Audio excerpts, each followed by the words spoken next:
And we're live! What's going on, everybody? Happy Wednesday. Happy what's today? Today is the 7th. I hope everyone's 2026 is off to a great start.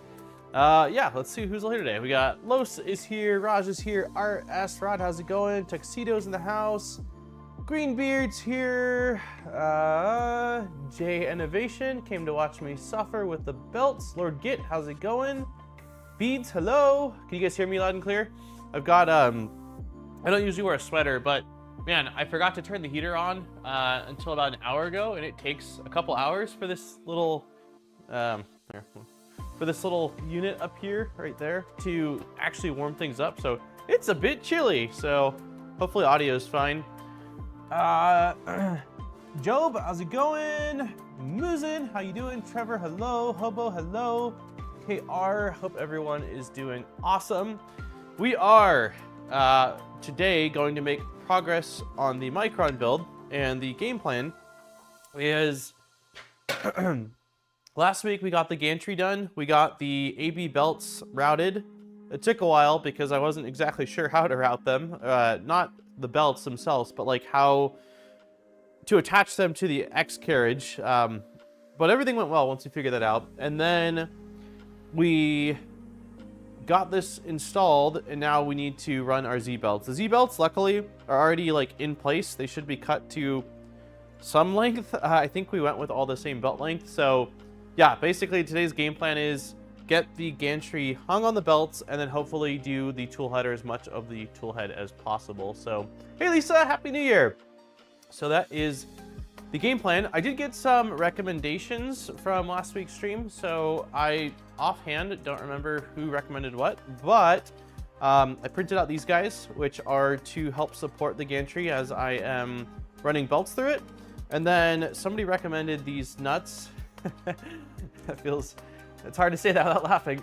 Somebody recommended these no drop nuts, and they're supposed to be for the Z. I don't exactly know if we'll need them since we've already got a lot of stuff in here, but we've got these. So I think the first thing we're gonna do is just get the gantry so that way it is hanging in place and I don't need to support it. So let's just move this up here and twist. Seems like that worked.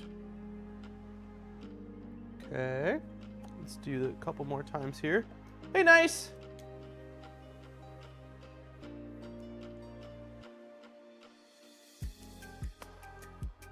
Okay, so we'll do like maybe two on the sides, and then I think I printed 6, so we'll probably do the sides and the back.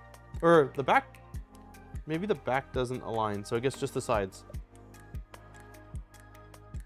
Okay, this one is not turning. Is it because there's something blocking it? Or am I just being too careful? All right. Hey, Candyman. How's everybody's first week of the new year going?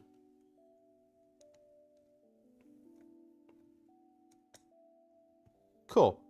All right, so it's not exactly the strongest hold, but it is held in place, which is awesome. And I think what we will do is, let's see. So as I mentioned, the belts are all here already. I don't know if the first step is maybe attach these guys. No. Okay. So we're going to attach the belts to the bottom first. And the reason I'm going to do that is because the bottom has these little, I don't know, Z rail attachment points that we have to bolt through. And that compresses around the belt, while on the top it's just this little tiny printed piece. So we'll align them all like flush to the edge here roughly, and then we will do the tensioning with the top one. So I did use blue tape. I do need to remove the blue tape. Thank you. Yep. I will definitely need to remove all that blue tape before we actually bolt anything in place, or it will be there forever. So let me quickly here, let me bring you guys closer because I can't really see you guys all that well. There you are. Hey, Steve. Yeah, let's go ahead and open up the Micron manual. So let's do this. So that was, yeah, we did that. Okay, that was the last part of this. So I think, oh, it actually, there is nothing else. So we're gonna go straight to CAD. Okay. Okay, and I apparently have hidden some of this. Probably the Z... No, it's not Z drive assembly. Gantry, maybe? Is the bed level yet? Well, there's no bed yet, so no.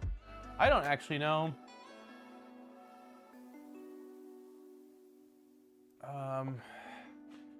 So I think...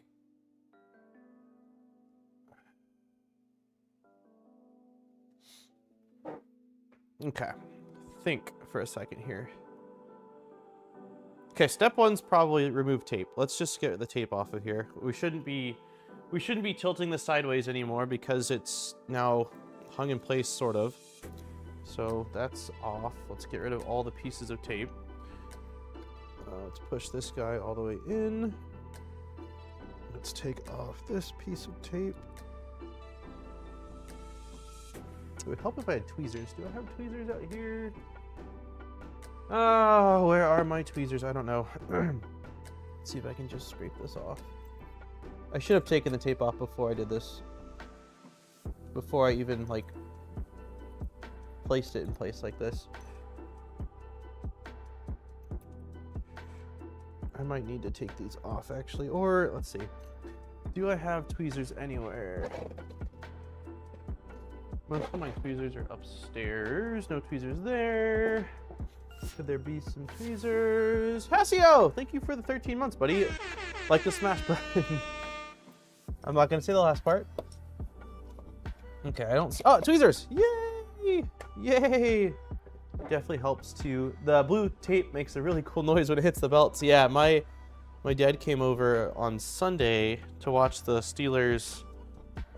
Ravens game, and he asked, like, how's the build going, because he's been, you know, I've been showing him the progress on this, and I said, yeah, it's going pretty good. And I showed him the sound of the belt and was like, I was freaking out on stream because I thought maybe we had a belt rubbing or a bad idler or something, and it was just the silly painter's tape. Nice! With the, what is that, 43 months, man. Thank you so much. Dude, cheers and a Hadouken. Is Deanna here? I didn't even see Deanna. Hi, Deanna. I must have missed you. Okay. So those are officially in. So I believe what's going to happen is we need to find all of these pieces. How's your mom feeling? It's a mixed bag. So I think I mentioned, I don't know what like details I mentioned exactly, but she thinks she's got a... I think viral, no, not viral pneumonia, some kind of pneumonia. She thinks she has pneumonia.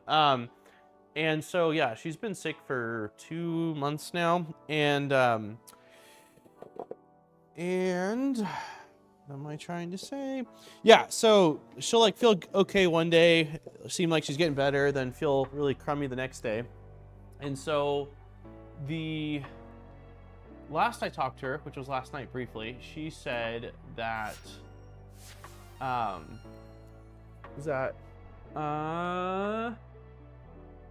hey, thank you so much. Your name changed. It says Kevin now. I'm Kevin. Thank you for the 29 months. So it's going back and forth. I'm gonna touch base with her on I don't think we need this. I don't think we need these pieces. I'm gonna touch base with her on Thursday and see how she's feeling and see, because the plan was while they were out here, they would watch Jack every other Friday because he loves hanging out with them, and so do they. They have tons of fun over at the house. But because she's been resting for like weeks now, so we'll see. We'll see. It's definitely getting to the point though where like if it's not, then she needs to go and see a doctor. She's not on antibiotics. It's a little bit complicated. Basically, my parents are from California like we are, and that's still where they are registered as their primary residency, so they don't actually have insurance in this state. So they've been trying to do like some sort of remote stuff to see if they can get some medicine sent over, but it's at the point now where like it's very likely if she were to talk to her doctor, the doctor would make her come back to California to be seen. So yeah. So I don't actually, let's put our heads together for a second here. Based off the CAD, let's turn off autofocus. Okay. So based off the CAD, there's this little like claspy piece here. And I don't actually think we need this Class B piece. And the reason why I say that is because if we look at the sort of geometry of this, there's basically the exact same trap setup as what this piece has that I would be adding on top of it. I think that this piece exists if you have a different sort of attachment point. Like I think we're rigid attached and there's a different type. So I'm pretty sure we don't need this. I can't see why we would basically stack this on top and block out that belt path with another belt path. That doesn't make sense to me. Does that sound good to everybody? I think we'll skip the bottom. We'll skip the bottom and just basically bolt directly between those two. YouTube changes, you can still see me. You can still call me Maurice. Yeah, it threw me off because I saw your name and I was like, I want to say Maurice. I definitely enjoy saying Maurice. Hey, Stuart. I think I just said hi, Stuart, but I'm saying it again. Yeah, the healthcare is rough. It is definitely rough. So the thing I don't exactly know is it looks like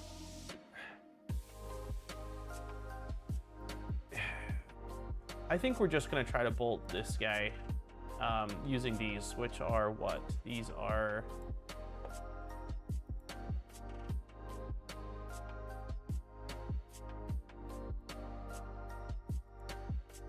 M320s. Let's see how this goes. M320s, yeah. Let's just give it a go. We'll try one. And if it works, great. If it doesn't work, then we'll figure out something else. M320s seem like that's kind of a big screw for this. Let me see how much is sticking up once we... That does not seem right. That seems like way too much screw. We're gonna be...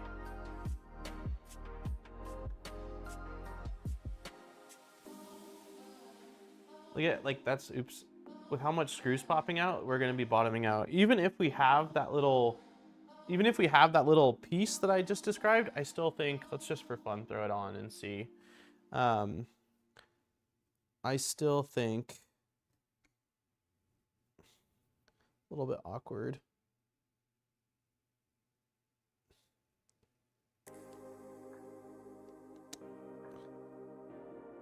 Okay, maybe we do use that piece. Doesn't that seem strange though, that we'd stack the same sort of piece on top of it like that? It doesn't feel right to me.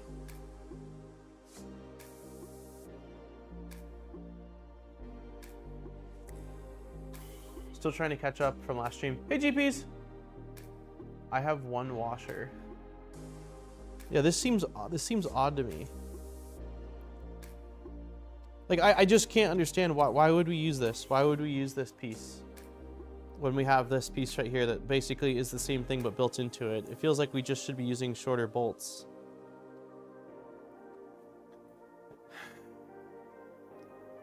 Don't forget there'll be a little extra for the bed as well. What do you mean, Greenbeard?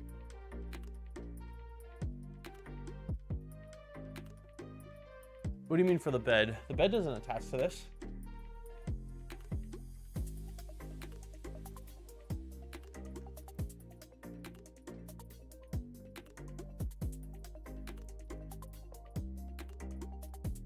Does the part get used with rigid mounts? I don't know what you mean. So let's turn on everything that's like under.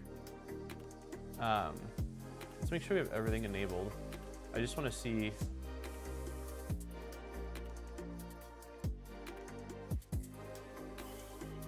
I mean, this makes it look like we're using both pieces.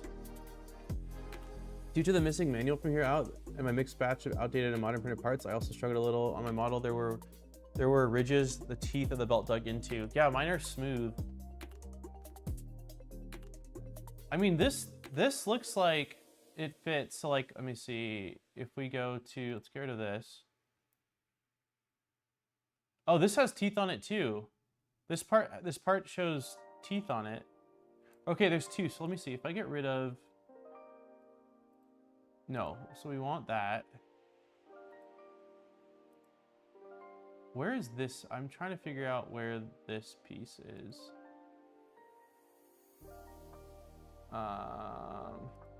No, we want that. I'm very confused at this point as to...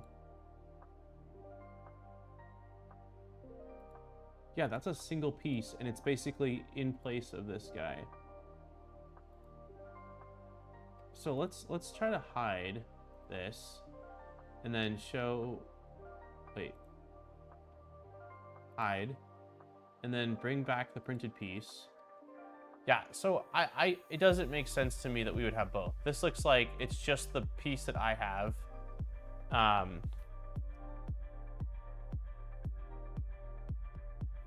Unless this is a separate body. Let's see. It's not. It's a single piece. I think we don't use both.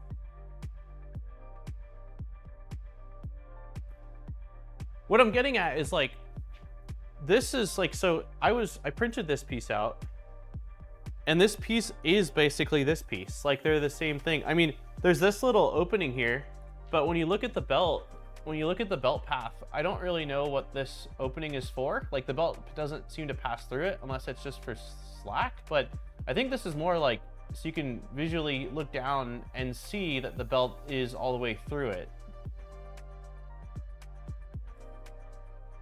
The belt thickness will take up some of the extra screw length. Yeah, pieces for when you have single screw Z-mount thingies. Okay, so we're thinking we don't use it then. So if that's the case, I don't think the belt's gonna take up much of it, because there's an opening for the belt on both sides. I mean, it'll take up a little bit since it's meant to pinch it, but let's try to figure out then what bolt size we think we need, because this is definitely too long. If I can get this through here, that's definitely too long. Like, there's no way. Then this was 20, so maybe like a 15, or so these are M320s. Let's find something. I just don't remember using the part underneath. Yeah, let's see what other M3 screws we have that might work. Let's see, M325s are going to be way too big. M312, that seems like that could be too short.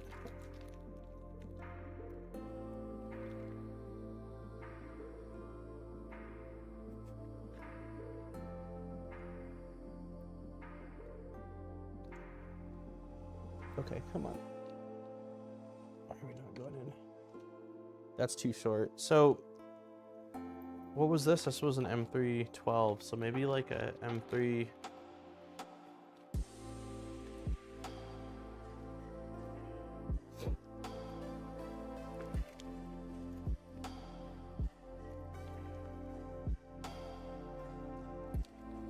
M316 is what you used?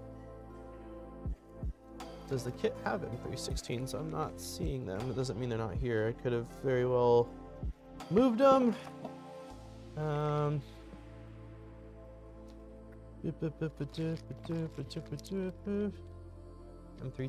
I don't see M316s. I'm sure I have M316s upstairs. I could run up and grab. Isn't this supposed to be mounted on the IGUS spherical bearing? Isn't it tooth on the gantry? No, there's no teeth on either of these parts. There's no teeth and there's no teeth, so I don't know. It's weird to me. I don't think there's any spherical bearing. Are you talking about like this C-joint? Wait, is it this guy? Let me see if I hide this. Yeah, let's hide this.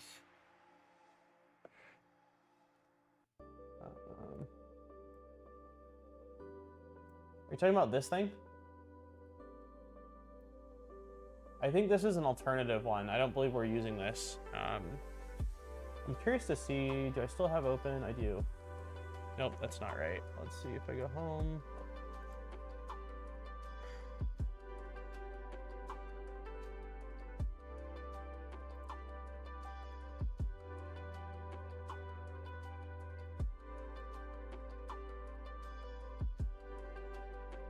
I mean, yeah, Hardcase sent me this, and it did have me print out 8 of them, which makes it feel like there's 4 on top and 4 on bottom. Hey, Steve.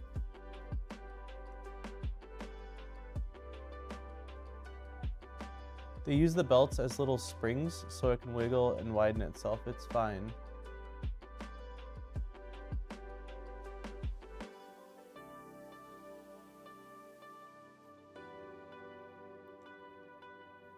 So the thing I'm trying to get at is, are we thinking we double stack this? Because that just doesn't make sense to me. Or are we all in agreement that this bolts directly to that, and now it's just a matter of finding screws that are the right length? I just can't see what benefit this would have other than acting as a shim or a spaces. This is the same thing. Like, there's no teeth on either of them. They're both smooth. It's a rigid mount, yeah. Yeah, don't double stack. I can't see why we would. I think I just need to find M316s. I've got some M316s here. The color is gonna be off, but I guess whatever.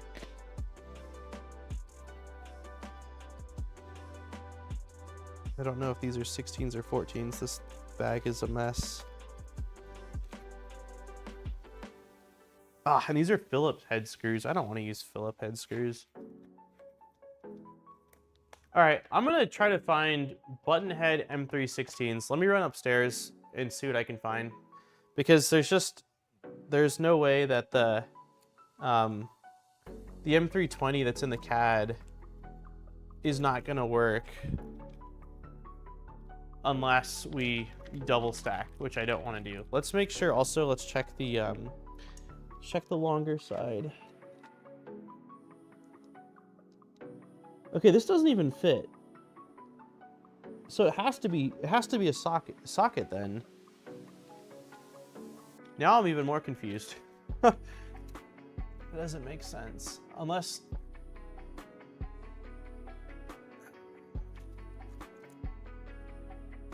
no Phillips. So let's get rid of this. Let's bring this back. This does show a button head going through it, and it also shows it being an M320. And according to this,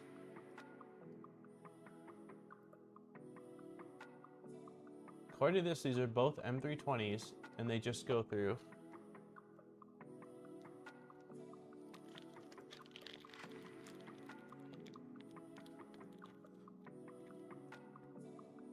There's just no way though.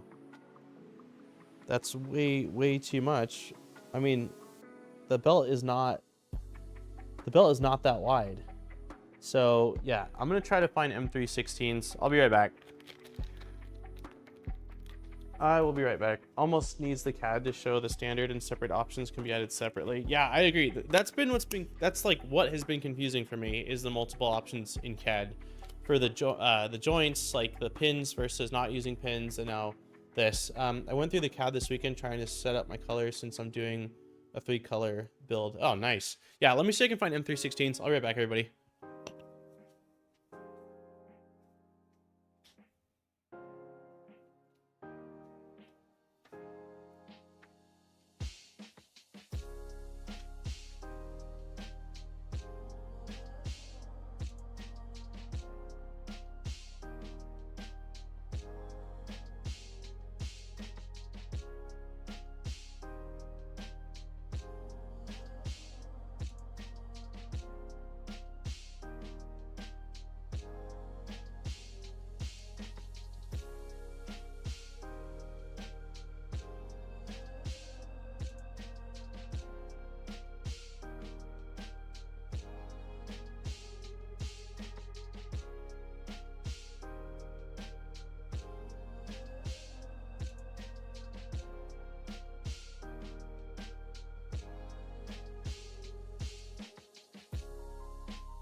Okay, so I don't have M316 buttons. I have M316 sockets, which should still be fine, I think.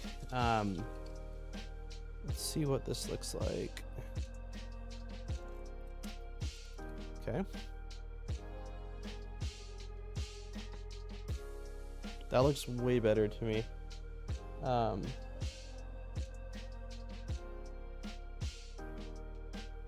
Maybe I'm wrong.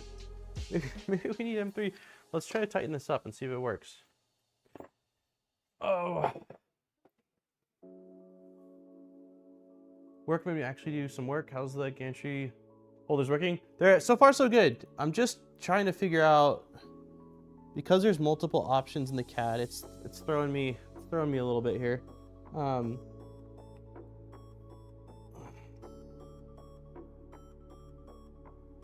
Okay, that's not working, but that's probably because our pieces aren't in place.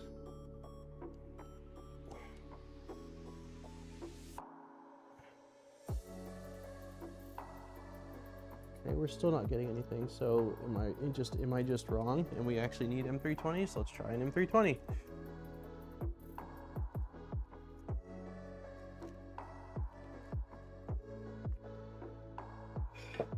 No, yeah. I will definitely add the belts. I just want to confirm before that this is gonna work, and then I'll put the belts through. I appreciate that.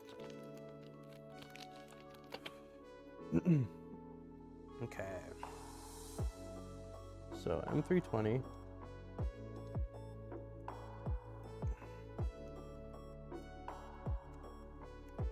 Okay.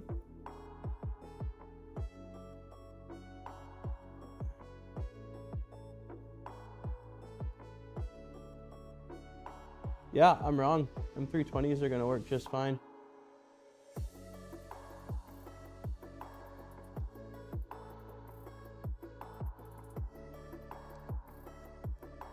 At least that's how it seems. So, okay. Well, CAD was not wrong. It does require M320s.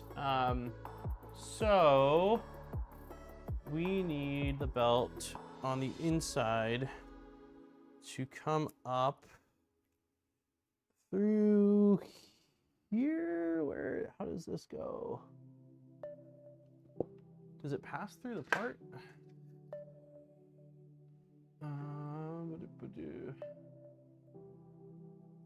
Can we hide the gantry? Or if I hide the gantry, is it gonna, it's probably gonna hide,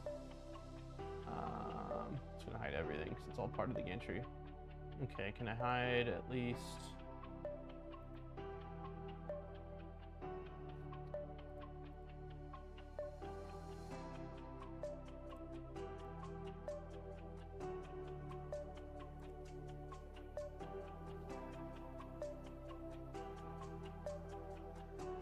Wait, that's not what I wanted to do.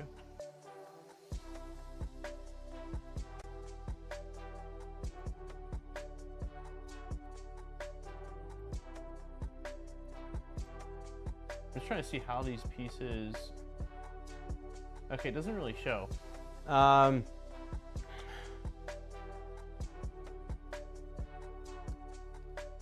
this piece just go? Okay, so this piece just goes.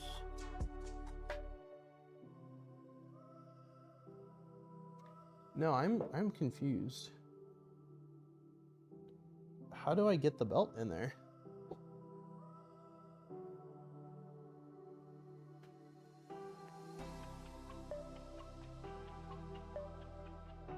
Is it because the bolt? Like, I just can't at all. Let's see. That's probably what it is.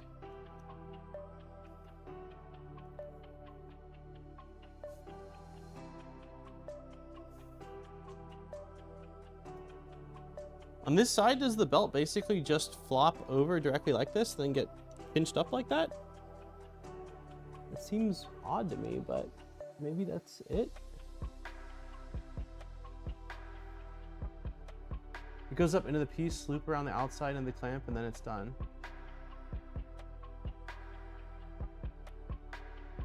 Is this not right then? It doesn't just basically get sandwiched in between, like underneath the piece like that? I have to pass it through something? Just above your fingers now. Wait, so you're saying like right here, right? Or no, you're saying it goes through here?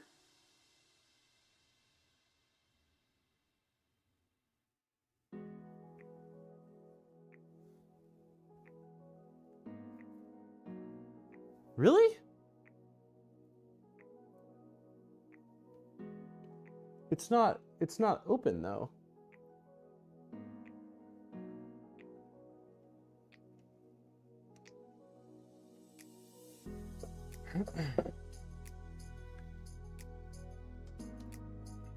Let me look at these pieces. Let me slice them really quick.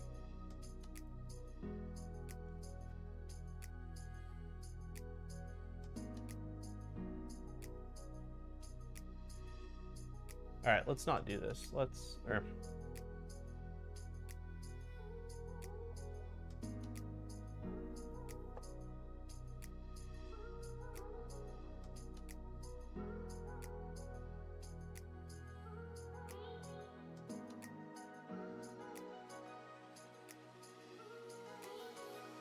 Okay, so these are those pieces, and I don't believe that they're open all the way through.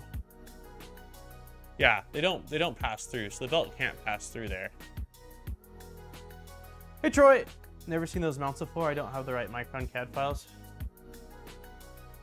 Does this seem right then, GPs? That basically it just goes like this? Like I'm just gonna, I mean, I can stick it out X amount of teeth like that, and then just clamp it down like that on this side. So that's 1, 2, we'll just say 1, 2, 3, 4, 5, 6 teeth showing. You had it correct, the belt should be around the accent. Okay, cool, all right. It's not really, like, none of this is complicated. It's just when you don't know, it's a little bit, is daunting the right word? Like spooky? It would be really helpful to have this shown somewhere.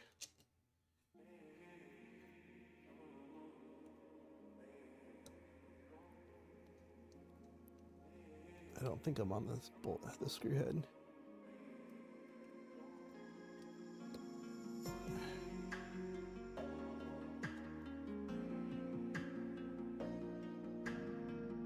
Okay, that seems fine. Yeah, it's, I guess misleading. Yeah, that's a good word for it.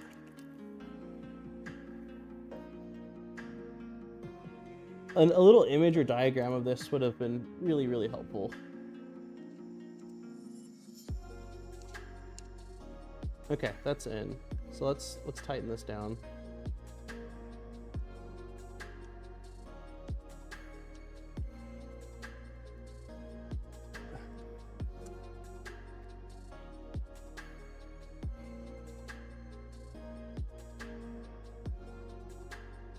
I think we'll just do all the bottoms first, and we'll move on to the top.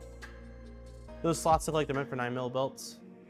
Yeah, I think you can probably do either. Maybe that's why they have it like this. But it does work for tucking it in. But it's the same for the slots up top. Like, even the slots up top look like they would take 9mm belts. There's enough slack on both sides for a few extra millimeters. These videos are gonna be a huge help when I build my machine. I'm super grateful for them. I'm happy to hear it, man. I'm very happy to hear that. Yeah, there's a lot of times where I'm just like fumbling through the dark when I'm when I'm doing things, but usually we figure out what's going on eventually, and then it's all okay. Okay, so let me make sure. I also think that we're very likely going to have to loosen some stuff here soon to get things to slide a bit. Let's see for now if I can just bolt everything in place, and afterwards we're gonna have to loosen up the gantry so I can make sure that we're able to move this, because it's definitely gonna be a little interesting. So let me grab some more screws. Is the belt meant to tuck through the top hole? You're talking about this guy, right? It's not a hole. That's what kind of threw me too. We just checked the sliced file. It's just a pocket, and I think GP said that it's intended for tucking the extra belt, but like, this is the part right here, and if you look at it, it only goes in a little bit, and then it's got, you know, solid between the two. So Yeah, it seems like it's just a little hidey hole. Or hidey pocket. Hey, John! Liked and waved, now coffee and watch. Thank you, Wick. Enjoy your coffee. I've not really been having coffee. I did have some coffee yesterday that Aaron got that was really yummy, but I haven't been having a lot of coffee, but I wanted it quite a few times. Oh, let's make sure, yeah, those look like they're all the way in. And so we should have 6 teeth sticking out if we're gonna line and make them the same. So 1, 2, 3, 4, 5, 6, that seems correct. Let's keep this in place. Okay, let's see if we can get the first one in.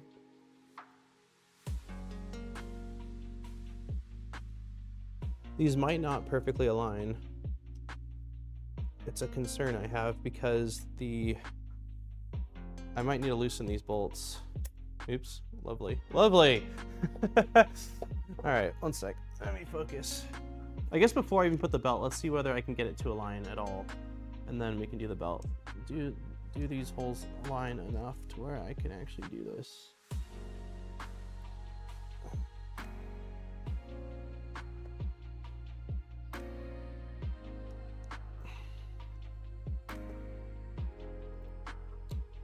They don't.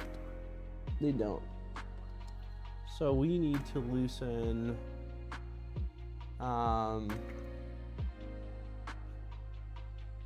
We're gonna have to loosen most things now that I'm thinking about this. We need to loosen basically everything, I think. So yeah, let's just turn this. Turn this. We need everything to be able to slide a little bit.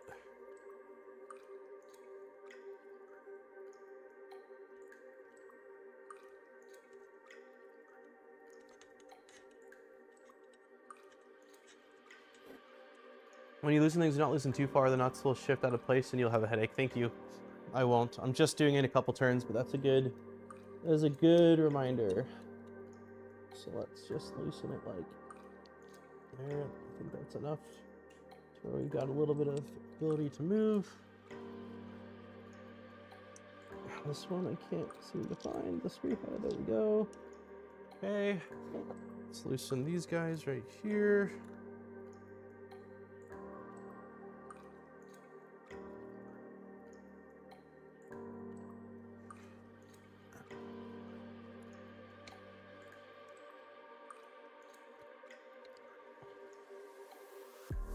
Basically want everything to be able to slide.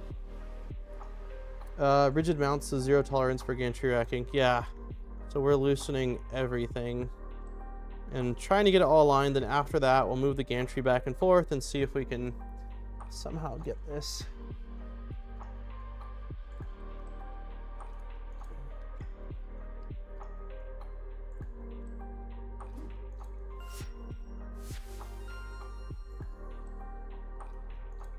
Bearded Printer, how's it going, buddy? Thank you so much for the gift of membership. We'll do air horn.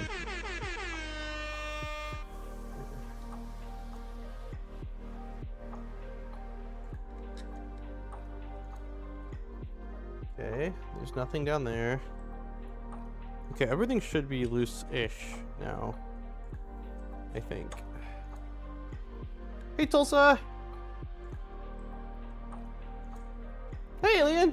I do not love that process. Yeah, it's oh, let's not drop our gantry. It's a little interesting. Okay, so yeah, now this can slide a bit, which is good. So we should be able to, at this point, get the second one in. Let me turn the camera a little bit, zoom in a little bit. Okay, so 6 teeth exposed. It is the right number of teeth. That is too many. Is that 1, 2, 3, 4, 5 still too many? Okay, that is 6 teeth. Okay. Things seem relatively aligned. Okay. Let's shove this bolt in. Hopefully it goes through this time. Like that. There we go. We're in. Yep. Hopefully this is gonna grab the nut. It sure seems like it is. Awesome sauce. All right, I loosened it a little bit so it's not fully tight. Let's see. With those printed parts in place, is it possible easier to work on the printer upside down?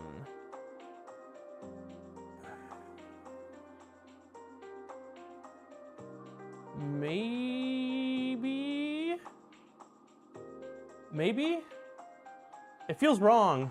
But maybe it might not be a bad idea. Working on something electronics of mine, I used the board from the original build and kept putting that darn MCU timeout thing replaced with a Leviathan should finish up tonight. What? I think this kit comes, doesn't this come with Leviathan? What, did you self-source yours or what Micron kit did you get? There we go. Ah!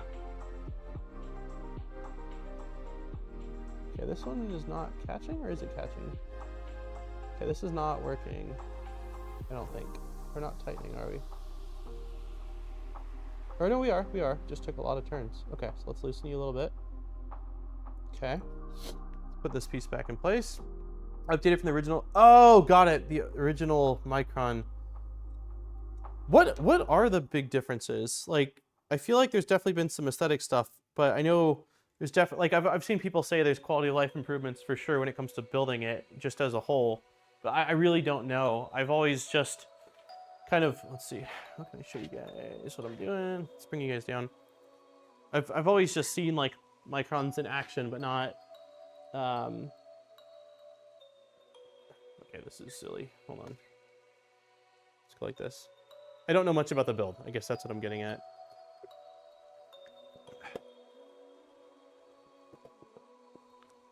Okay, so that's good. Now we need 2 more screws. And we will do the same thing on this side. So 6 teeth exposed. Bring this guy up. This needs to slide out for sure. So let's see, 1, 2, 3, 4, 5, that's 7 teeth. That is 6 teeth. Okay, that looks good. Are our nuts in all the way? I don't know. Not sure. We'll find out if it doesn't align. Drop in screws.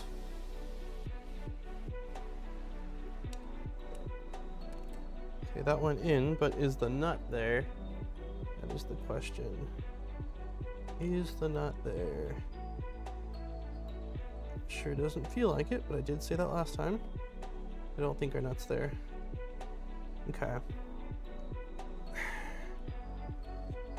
We're also wobbling. What am I on top of? Okay, there we go.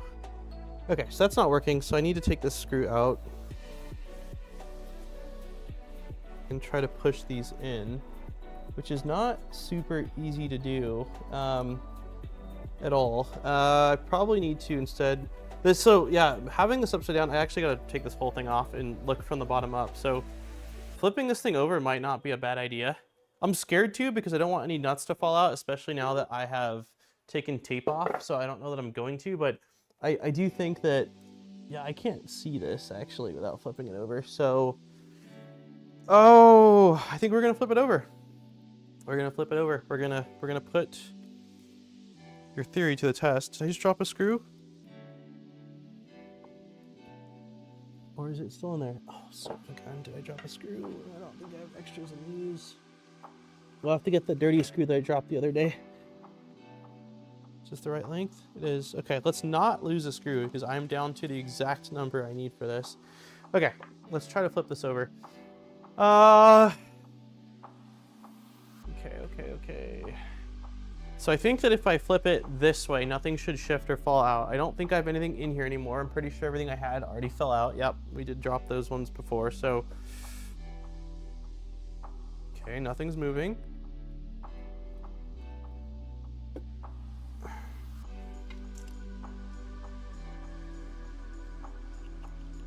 Okay, that seemed like that worked okay. So now I should be able to align these nuts. Those seem pretty aligned. What's going on with these ones? The ones that we couldn't get in.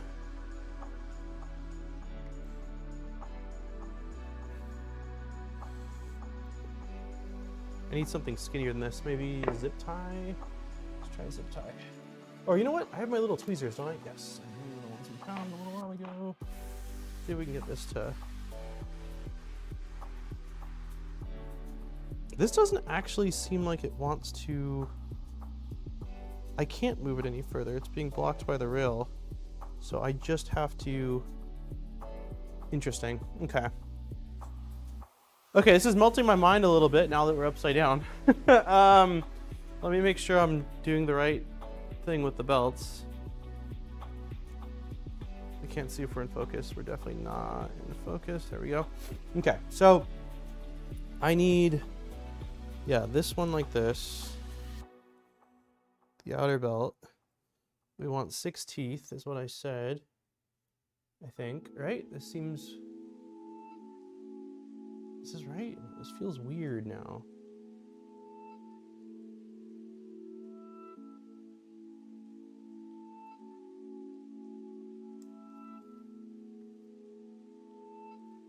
No, this is probably right. This is right.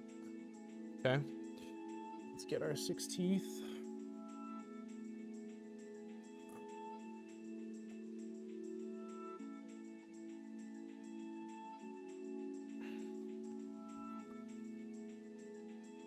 Man, I don't know if I love upside down. I'm gonna say it. I don't know if I love upside down. It feels weird. It's probably because I just did 2 not upside down, and so it's melting my mind a little bit. So now we've got 1, 2, 3. That seems right. That's 6. 1, 2, 3, 4, 5, 6. Okay. Okay, let's see if we can figure out these screws. I can't see chat either.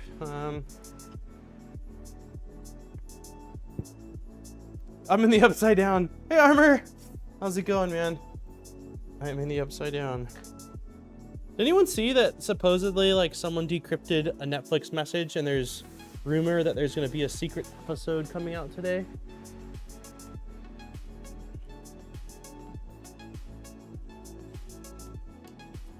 Okay, let's see if this works.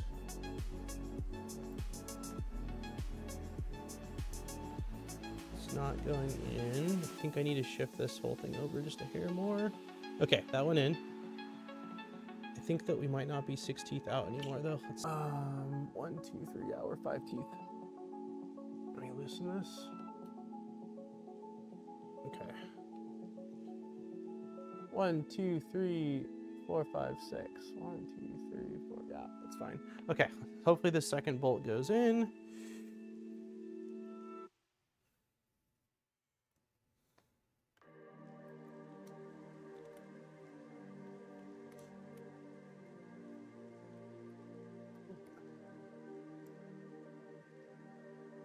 Please tighten.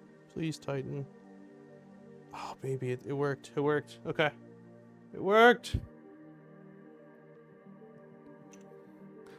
Okay, Netflix apparently shot down. Ah, okay. I happened to see it last night and was like, oh my God. I didn't say anything to Aaron because I didn't know if it was true or not. I didn't want to be like, we were, that was our New Year's, was basically binging the Stranger Things season. So I didn't want to say anything if it wasn't true.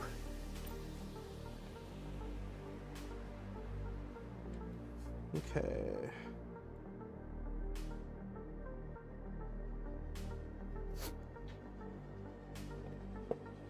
So, what now? The last one. The last one. Well, the last of this side, then we go the other side. So, let's see. We got 1, 2, 3, 4, 5, 6. That looks right. 1, 2, 3, 4, 5, 6. Okay, this needs to slide way over though.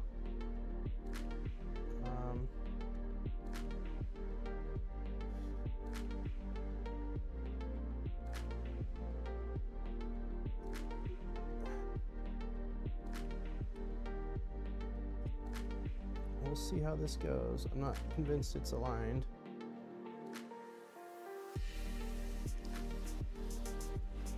I see why you guys wanted me to do this on stream. Ah! Okay, we dropped a screw, but I saw where it went. Okay, that did go in. But will we hit a nut or not?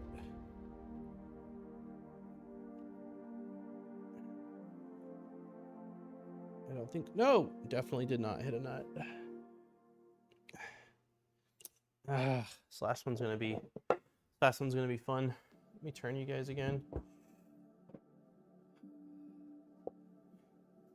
Okay.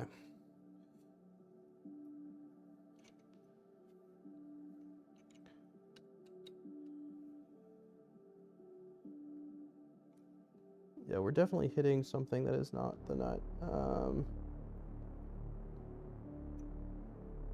Can this slide a little bit? It should. I thought I loosened everything. I know the belt's not in as well. I'm just trying to see if I can get this aligned.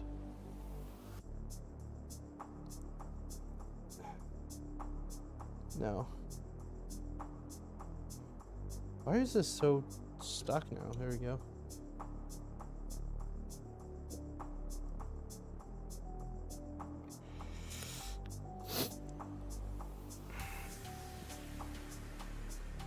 Okay, this whole thing does need to slide out a little bit like that.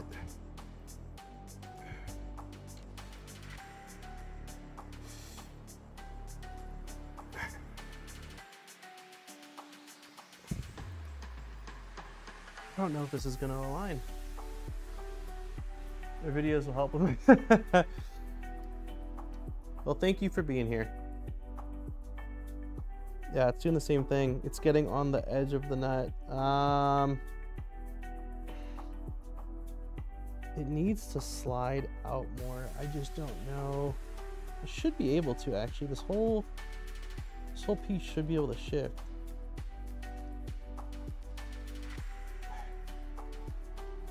I did shift it, but we're still not. Okay, I see the nut popping out on this side, which definitely means that it moved. Okay, did that do anything?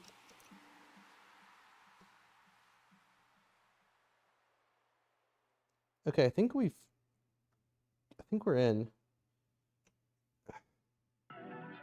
Maybe.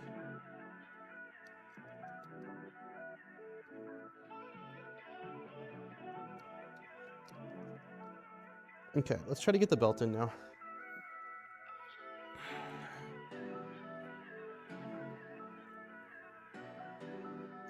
One, two, three, four, five, six. That.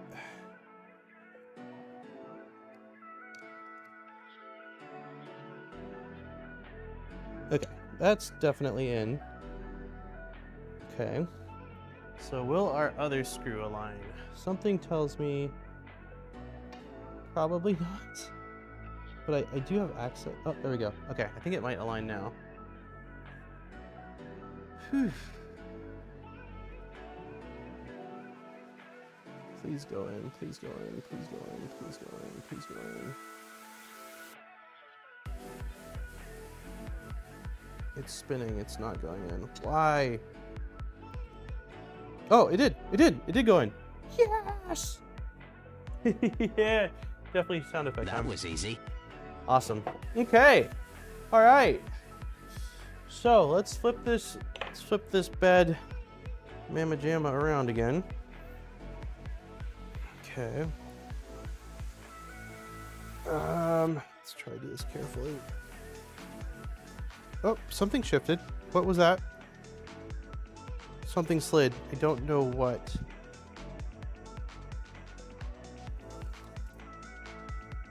What is sliding? Okay, things slid that time. I don't like that. Oh, maybe it was just, okay. It was probably just these guys down here, which are fine to slide. Okay.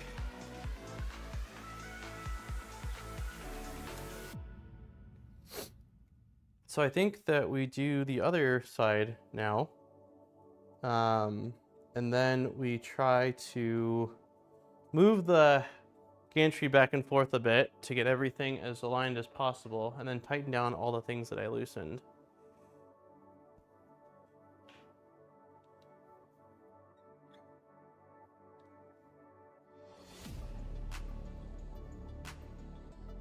So at this point, we are probably going to be cutting. Yeah, so we're going to be cutting the zip tie. We'll do them one at a time. Let's start by loosening. Well, these are actually pretty loose. Let's see if we can just slide the belt through actually. So we're going to cut our zip tie without cutting our belt. Okay.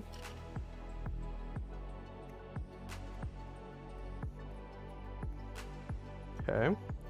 Then we're going to pass this through here. So it went through the slot on the idler. Okay. And now it's going over the toothed idler up at the very top here. Maybe? I think I might need to bend it a little bit. Let's try that. Yep. Okay. And now this will go down through here. I will, let's see.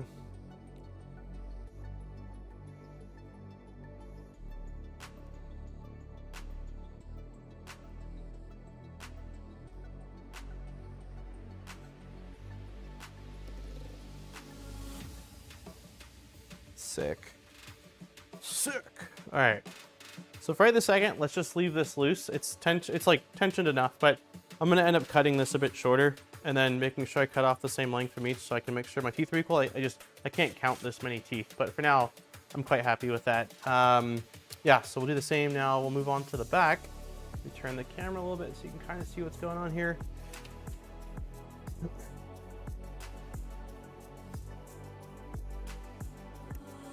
Let's not cut our belt. Okay.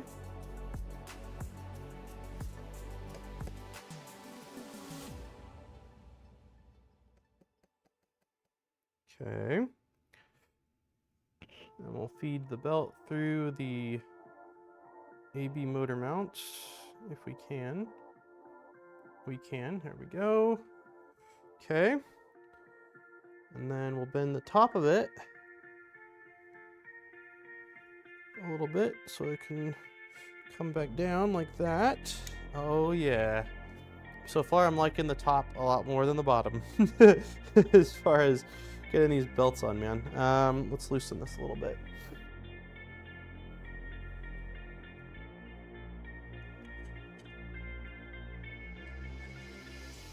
I might need my, let's see, let's use, where are my Allen wrenches?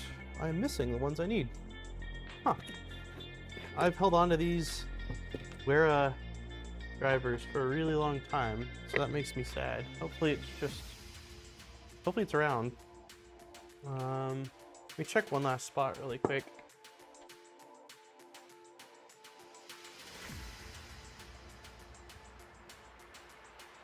No, I don't see it.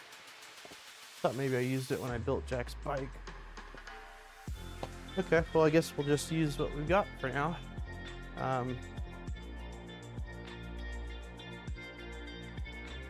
Just loosen it a little bit. Okay, let's see if we can get this through.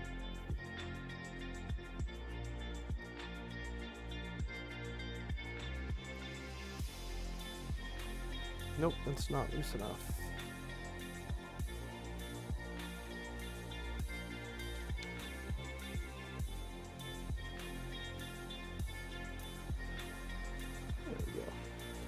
There we go.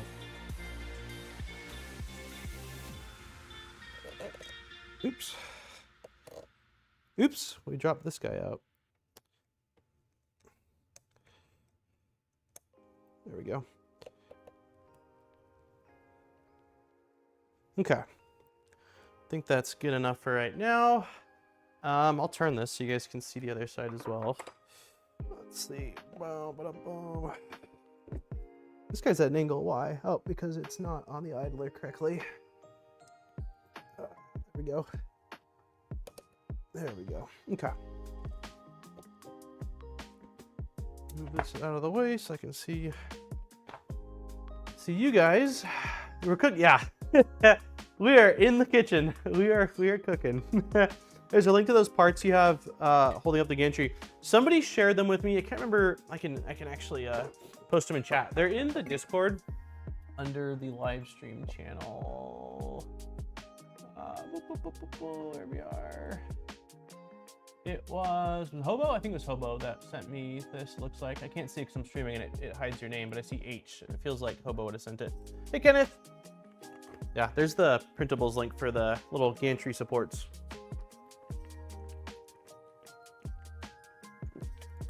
Thank you, Hobo, for sending those, because I could see that if I didn't have these guys held in place, even though this one fell off again, but if I didn't have this held in place, it'd be a whole different beast trying to freaking juggle everything while getting it bolted down. So having the gantry at least not trying to fall the whole time is kind of magical. Okay, so let's pull this slack out of here. Oh, you guys can't see anything. There we go. Just pulling the belt slack out.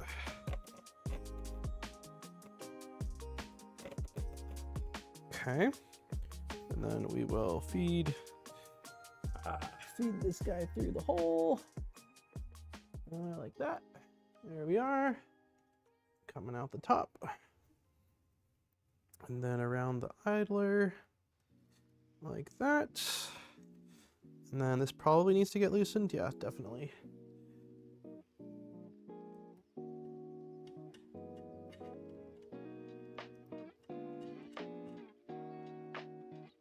Let's try that.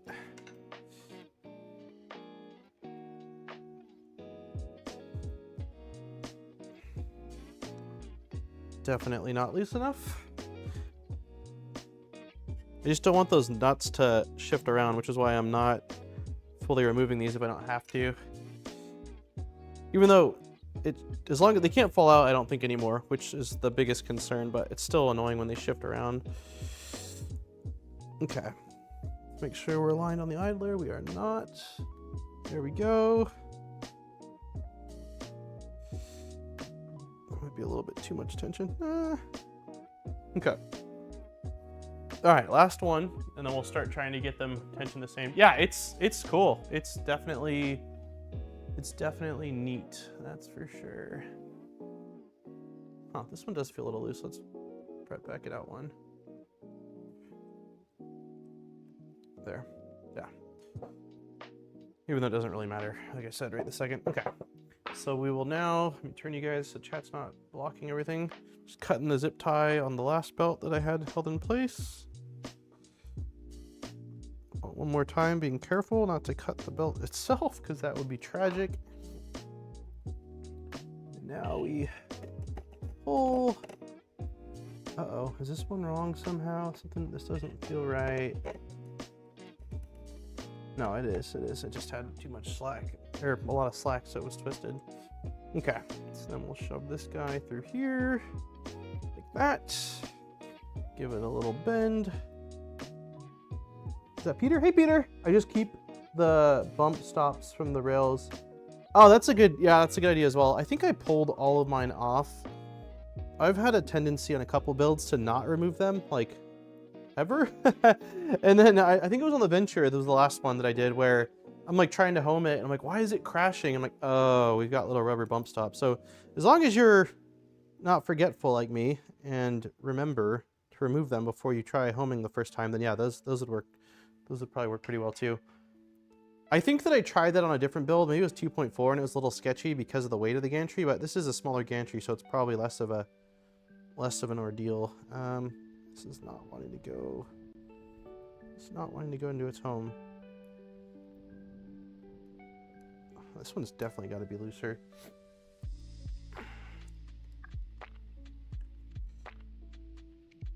Okay. Jackson's playing right now Super Mario Odyssey. I tried getting him to play it when he was like 1.5, and I'm like, all right, this is too early. Then I brought it out the other day, and he's still figuring it out, but like he's starting to figure out like a joystick, like what it means to not just hold it down. But he has a little difficulty with okay, this one's gonna have to fully come out, I think. He has a little bit of difficulty with like doing two actions at once. Like, no, you have to run and press the jump button to get up there. But it's been pretty fun to watch. Is that the huge? Oh, it's the huge dyno. How's it going, man? Okay, see, I'm taking this screw all the way out for right now, just so I can pass this like this, and then we'll slide it over carefully. I don't know why this one was so difficult. It wasn't that hard on the first one, but it's the last one, so it has to be a little bit challenging. Hopefully it lines up still. Yeah, that's fine. Okay. Okay. I think all of our pieces are in. So what I'll probably do now is just cut off quite a bit, so that way I can count a little easier. Just so that way I can make sure that I've got everything tensioned equally. There is another way to tension this, right? Yeah, okay. So I can tension the idler, so they don't have to be perfectly tight right now. You've missed the idler? Oh, geez. Yeah, I did. Thank you. Thank you. I would have figured it out eventually, but better now than after cutting teeth. I should check all of them. 1 second.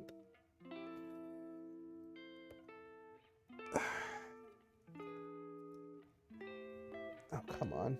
I think it should be able to reach. There we go.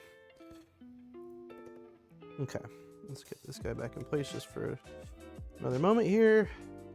Oh, wow. Yeah, I missed the idler on this guy too. Yeah, definitely good to check. Okay, that's in place now on the idler. That's in place on the idler. That's good. That's good. Okay, we're all good. Everything is good. And let me look down. Everything should be aligned down there. I don't think there was a whole lot of opportunity for the belts to pop out, but yeah, everything seems fine down there. Make sure the belt is sitting on the pulley. Yep. I forgot to the belts go through those slots in the upper clamps. Are you talking about on these guys? We looked at these earlier. These, if this is what you're referring to, these are just like, they appear to be just extra place where you can tuck the excess slack in. It's not a hole. I'm not sure if that's what you're talking about. Okay, so I'm just gonna cut off, let's see. Let's cut off, we'll do yay amount. Okay. So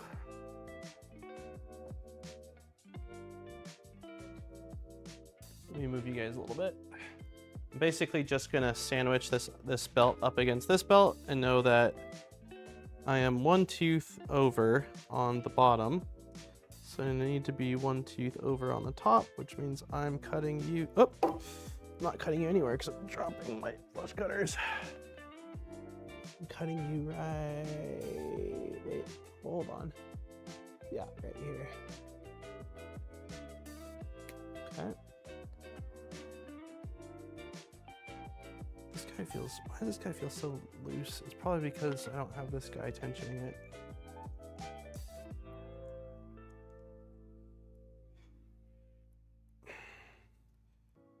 Okay.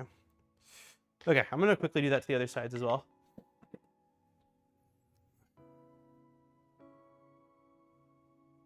Wait, the upper? Oh, you mean like this little piece right here? I don't know what that piece is for. I guess you could use that to have, maybe that is what it's intended for. So you can have the belt slot up like that, but that seems unnecessary. I don't think that, yeah, the 2.4, it's just sticking out. I don't see a need to have it sticking up in the air. And it also makes it harder for me to pull them, I think, around that angle. The CAD didn't show it. I did look at the CAD. I'll show it again. I did look earlier because I wasn't sure. Where is my CAD? Here we go.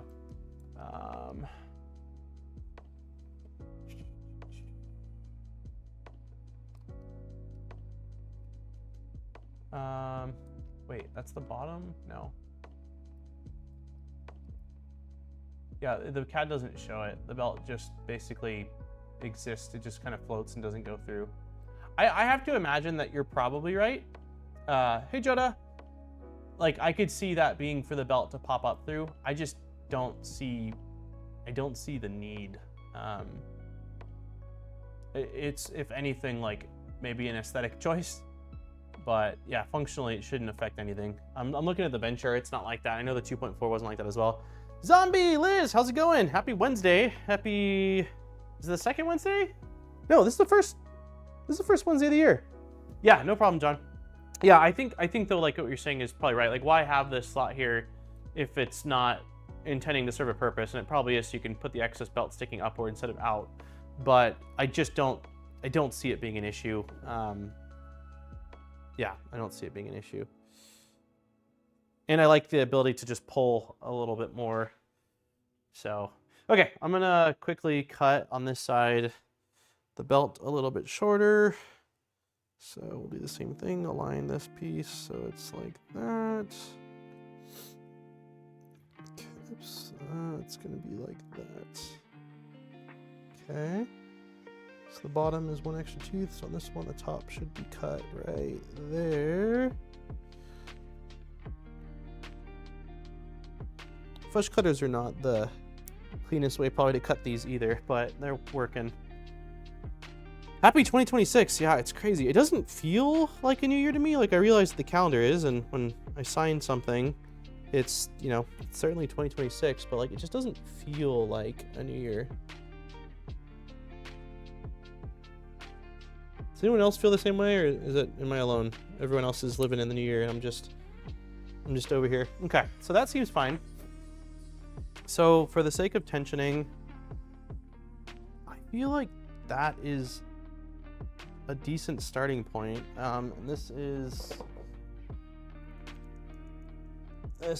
1, 2, 3, 4, 5, 6, 7, 8, 9, 10 teeth out. I don't want to tighten it too yet because I want to make sure that the gantry's riding around smoothly. I probably can remove these guys though. I think it should be able to stand on its own now, even if the belts aren't fully tightened down. Time has no meaning unless you give it some. A new year doesn't actually start until April. Perfect. 100% with you. Time stopped meaning anything to me last year. You're not alone. I'll celebrate more when I get out of this prison I call the hospital. Oh man. I hope that's soon, Asio.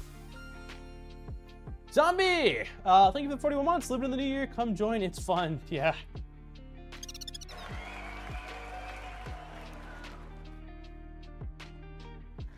All right. This one's got 1, 2, oh, hold on. 1, 2, 3, 4, 5, 6, 7, 8, 9. So we need one more pull. Okay, that's 10. That tension is not equal. That tension is not equal. There's no way. So this belt must have been from the beginning off by 1. That feels slightly too loose, and one more feels slightly too tight. So, or no. Okay, that does feel the same. So what's going on here? 1, 2, 3, 4, 5, 6.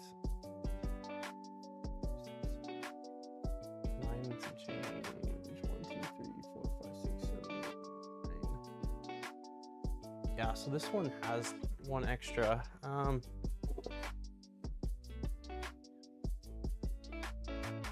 gonna cut this one. I'm gonna cut one tooth off this one, so that way they're both 9.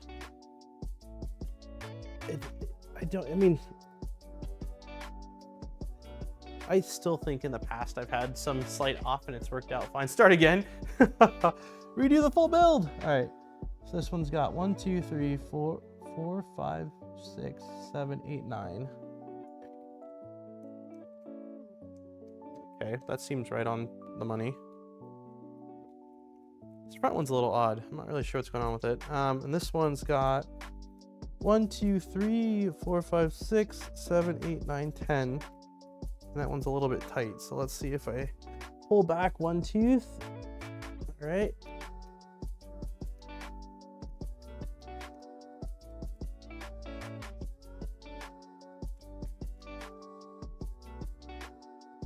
I don't know. Pull one more tooth out.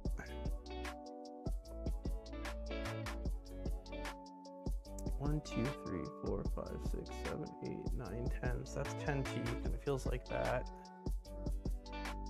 Okay, I think the front one has one extra as well. I'm gonna cut one off this one. Okay, so my target is gonna be 9 teeth. 9 teeth showing as my starting point. I can tension more later. Well, I'll need to tension more for sure. These feel all relatively similar. I installed one and got to the right length and removed it and cut all of them to that length, just saying.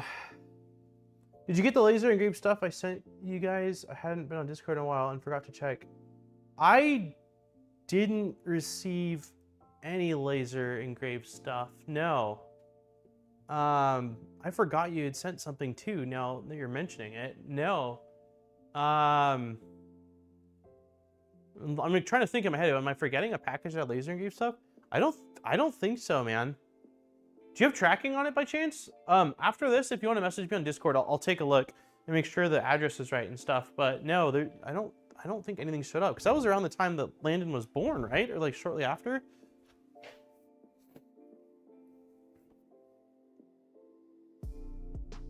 The printers have not been idle. My dad has made use of them. Oh, that's awesome. Okay, so let's just go ahead and slide this to the back.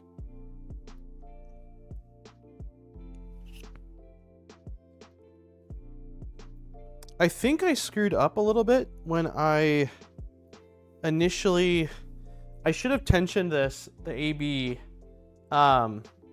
with the X rail up against the back here, and I didn't, because now when this goes to the back, like this is flush up against the back and this has some play. So I probably am going to have to loosen the belts a little bit on this, so that way I can tension it up against the rail versus how it is right now. I don't know how well you can see that, but you can see that, yeah. So like this side's flush, this side's got a little bit of play. So I think I need to do that. It's probably the next thing I'll do before I do anything. It feels decent outside of that. There's like a little...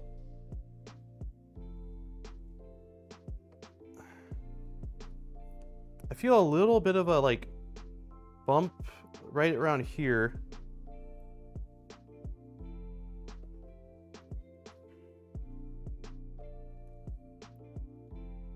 I don't know if there's much I can do about that, but I think that I should start with just adjusting the belt. So I think that this just basically tensions, this block is what tensions it. So let's turn this around so it's facing me like this. Nero 3D gantry de-racking video back when he was Nero still.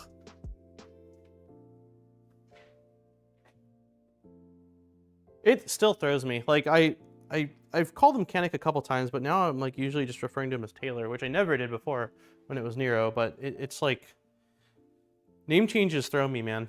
They really do. Okay, so yeah, let's loosen our belts.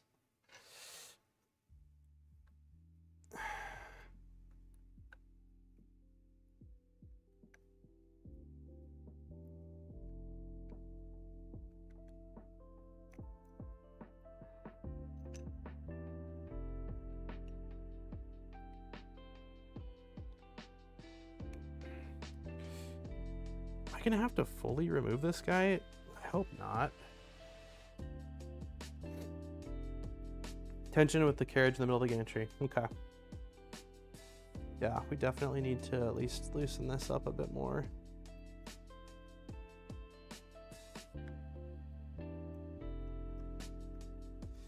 Makes me sad I cut the belts before realizing it.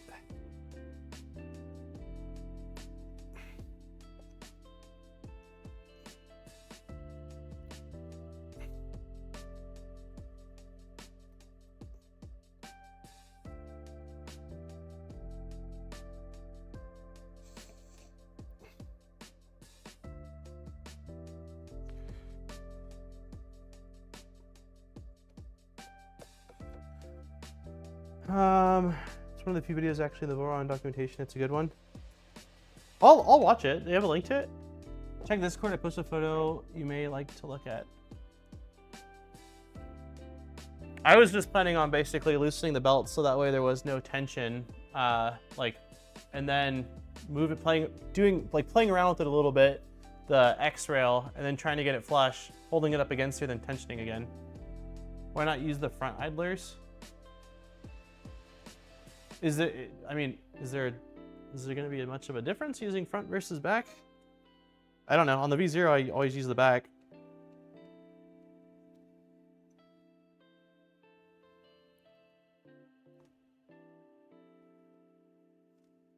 I don't think it really matters. Okay. Give me 1 second. 1 second. How is it already 120? Oh my gosh. Those belts took a lot longer than I thought they were. Wait, where am I checking in Discord? Check Discord. I posted a photo. Is it in chat?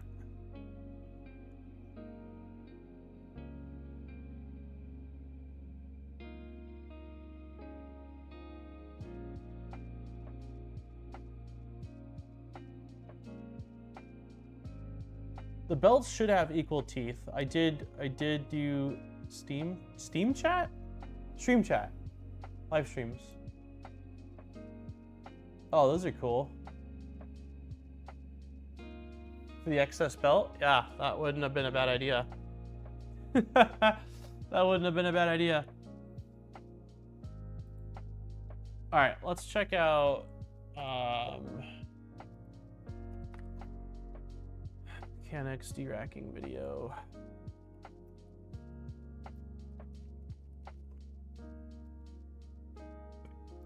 You don't need to show up. All right, we're gonna pause the music. You just need to give it We're gonna screen share. Push just to ensure that it is. As long as your frame is square when you assembled it, the two Y rails should be parallel to each other. So on the V2 though, since we have the flying gantry and it is installed separately, the first thing we want to do is ensure that our Y rails are parallel to each other. So the first thing we are going to do is, using a ruler, we are going around the gantry and we want to ensure that it is equally spaced to the top of the frame. The reason for this is if the gantry itself is on an angle, for example, and not properly squared up, this can affect the movement. And Well, I do think for that we could probably get away with using these guys to ensure that our heights are the same on all corners. So we can install these. That should keep things within a tighter range at least. Hey, Benny. So let's do that. Let's install all 4 of these again.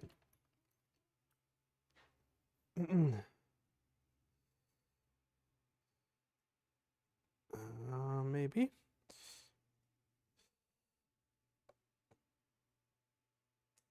Okay.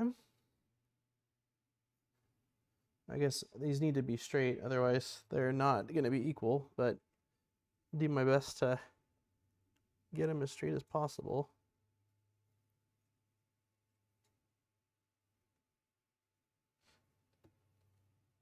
Okay. Okay. And will not give us optimal results when we go to de-rack the gantry. So now that the gantry is level to the frame, we want to start by making sure our Y-beams are parallel. So you can do this with a tape measure. However, I found the easiest way to do this is to simply move your X carriage back and forth. Now, if it moves back and forth smoothly and evenly, odds are they are parallel to each other. However, if you find that you get some resistance, specifically more towards the back, which we have here. It feels good to me. What that most likely means is that your rear crossbeam is... I mean, everything's loose right now too, though. Out or... Not the frame, but so the easiest way to fix that is to gantry the screws connecting joints are loose. Crossbeam to the AB motor mounts and loosen them, and then move your X beam around until everything finds its natural home. So I'm going to go ahead and loosen those screws right now. Okay, so ours are already loose.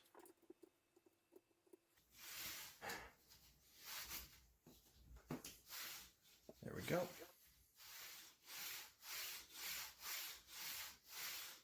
And there we go. So we do have smooth movement. Now at this point, I recommend don't go and tighten these up too tight. And the reason for that is, while this is being used to ensure that the spacing is correct, this I tend to tighten the X-beam and use that as a reference for everything else. At this point. I guess our X-beam is tight, I GPs. I just realized I didn't actually loosen the X-beam, so that if it is perpendicular, not planned, but this should all be versus on an angle, the distance will be different. Oh, I lied. No, it is loose. These two beams will be different.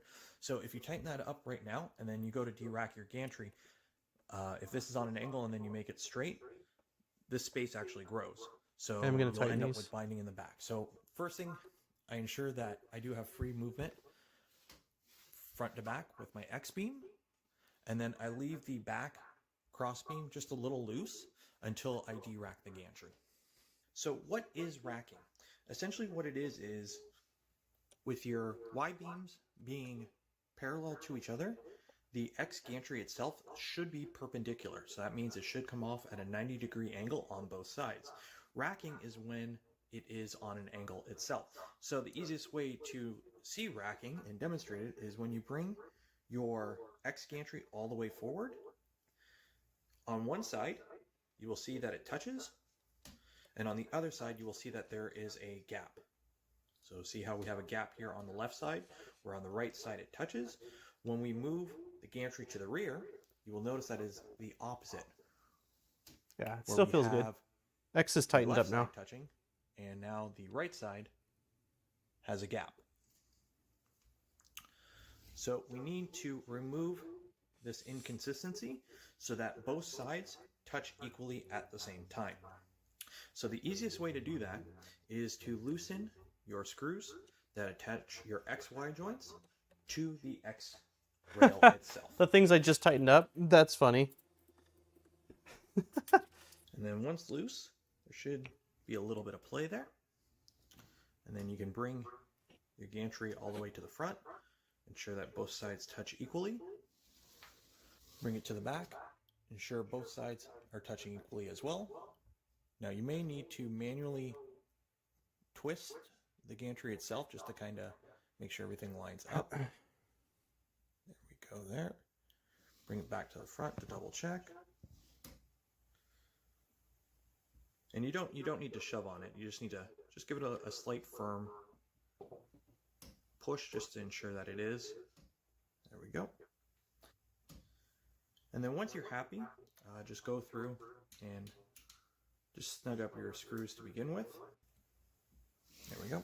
Just to ensure that you have installed. Okay, wait. Flush to the ends of the extrusions.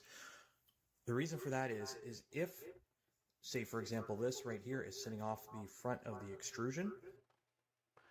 Okay, so if we're going to do that, a few things. For starters, I think I want to fully tighten the front and back here, which everything seems still pretty dang close to being aligned. This in the back might need a slight little bit of movement, but it seems like it's probably close enough. So let's start by tightening up this. I'm not sure if I want to. Why did that get so tense?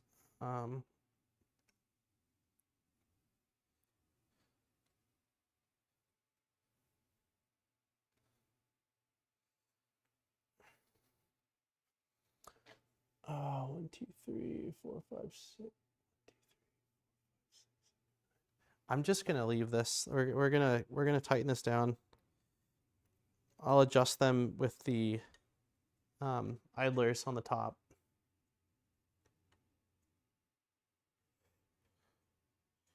Oh, let's put music back on too.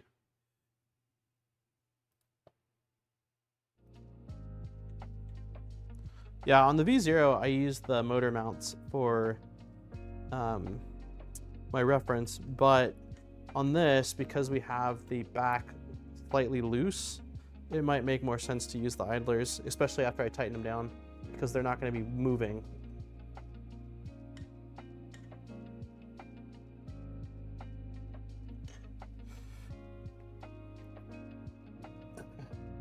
What are we doing? On the bottom? Yeah, on the bottom here too.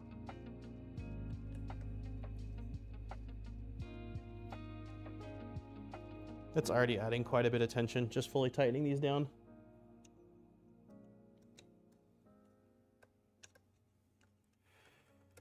I love any instructional video that has the phrase, "The reason for this is," too many give you the how, but forget the why, and that teaches you nothing. That's fair. That is fair.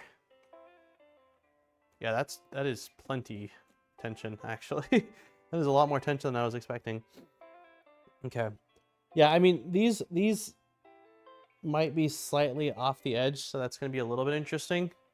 Just because I had to loosen them to actually get this all in place, but hopefully it'll all work out. Hey, Shaggy! I miss his old how-to videos.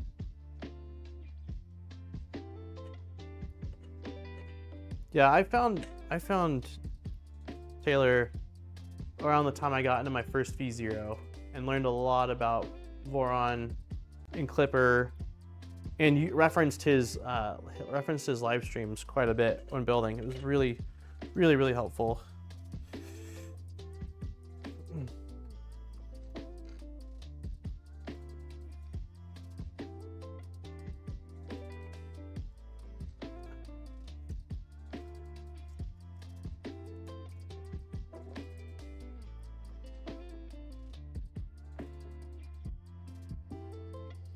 Yeah, that feels right. I'm just feeling the tension between these front two. They feel equal.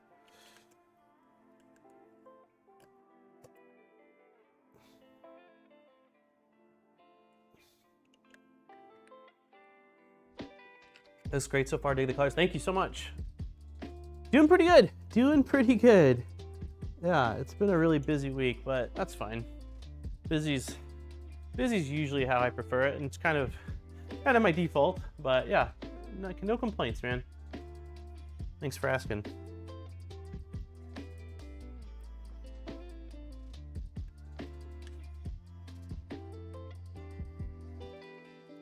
It's crazy how much just this little bit of tightening down is increasing tension. I mean, it makes sense. I am tightening the belt down, but I wasn't expecting, I don't think I'm going to adjust the idlers at all. Like, this is where I'm going to leave it as a starting point for tension on these belts.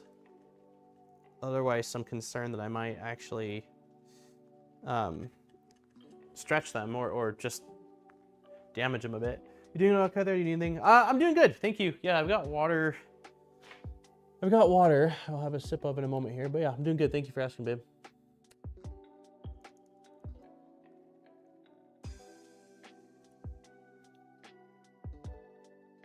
Feels a little bit more tense, but maybe it's just mental.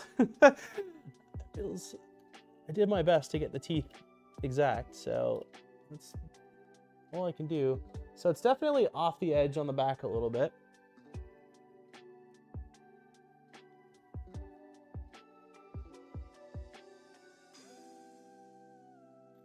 On this side, at least, yeah, it's off the edge here on the back. Let's see how this side's looking. This side is not really off the edge, so that is interesting.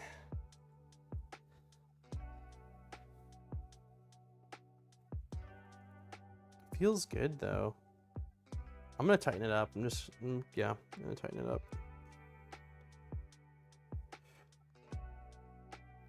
Oop, zoom out a little bit. I want to build a Micron so bad. They are such a solid package. I just can't find the time and money finishing a 5-tool stealth changer at the moment. Stealth changer is pretty pricey too, with all the tools, and really time consuming. I'd like to eventually probably build a stealth changer. I definitely think they're neat. It would take me a really long time. It'd be a very long series. Today I learned Buffalo Wild Wings sells chicken jerky sticks. What? I didn't know that. That's usually our go-to spot for Super Bowl, so we'll probably have Buffalo Wild Wings in a few weeks' time here.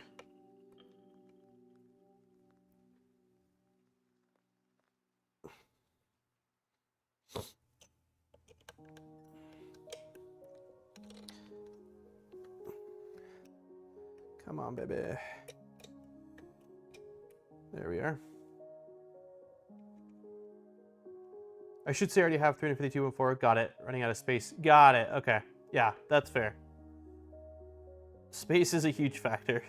Seems like we've moved so many times over the last... yeah, those all feel pretty good. We've moved a lot over the last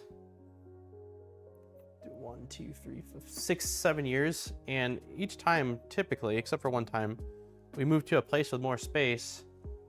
Yet it's still... you fill the space. Like when you get more space, you just end up filling it. Okay, so I think as far as smoothness goes, that feels fine. I just don't know regarding actually tweaking this. Like, I might need to do that. Actually, hold on. That looks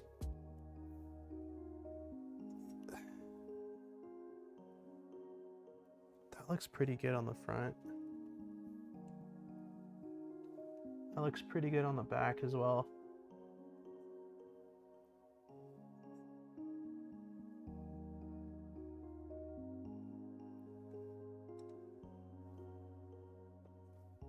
Okay, yeah, I think I'm gonna just pull up against here. They might have them there. I got mine at the gas station. Oh, no kidding. Okay, got it. So it wasn't at Buffalo Wild Wings. They just sell it. They sell it at the gas station. Have you guys had, I think it's Alien Jerky? I think they're Las Vegas based, or at least Nevada based. Freaking delicious, man. I love me some beef jerky. Okay. That looks pretty dang good. It's like, they're both sides, like it's up against on both sides. There's no play on either side. I can probably pull each one more.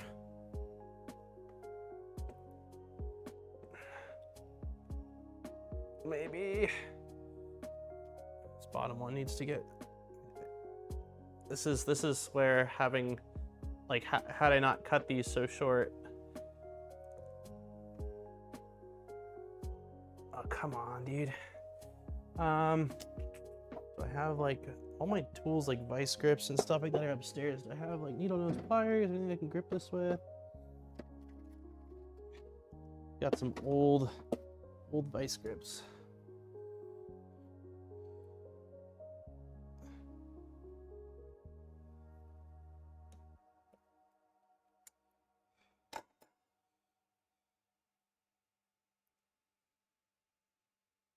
No, that threw it out of whack ever so slightly.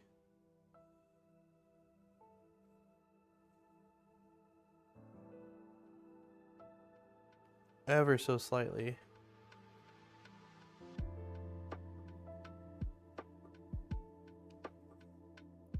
Yeah, no, that wasn't good. It's possible. Is it possible that the belt, let's see, let me loosen this again. Okay.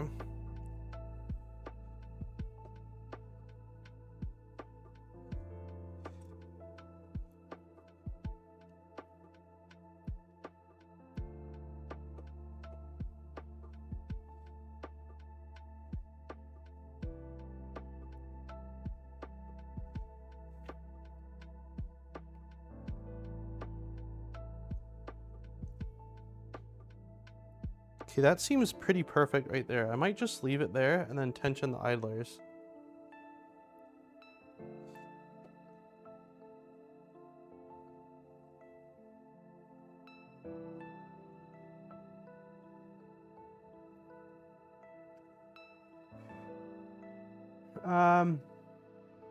Also made me think of Area 51. Me too. Last time I moved was 1981. Wow. I think we're gonna call that good enough.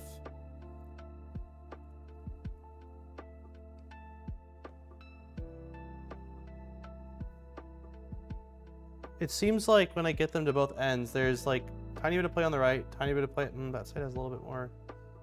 but it's hard to say whether that's possibly, I don't really want to go based off the back mounts right now because the back mounts aren't fully tight. The front idlers are at least tight.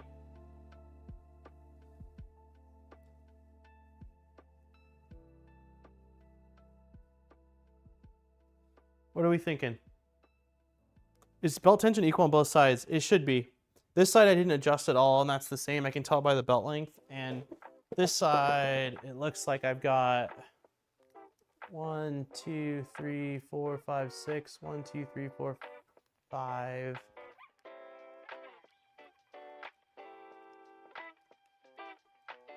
Yeah, it should be equal.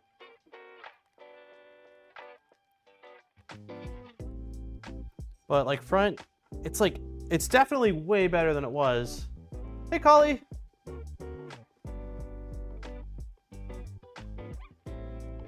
Yeah, back's still not great on the left side, but like I said, I don't know.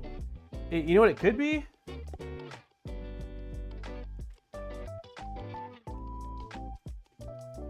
Come on, say hi.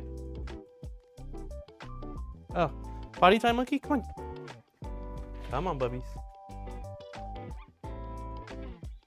It's Jack time. Let's open the giveaway too. We'll open it as soon as Jack comes and says hi. Come here. Oh, careful your feet. Are you done playing Mario for now? Yeah. Hold on. What's that? What am I printing? I'm not printing anything. I'm making a printer. I'm building a printer, bud. You got a little cockatoo going on. What's that? You say hi, everybody? Look at the camera. Look at the camera. Hi, camera. You gotta be careful. Who woke up? Oh, Landon. Everyone's saying hi. Can you say hello?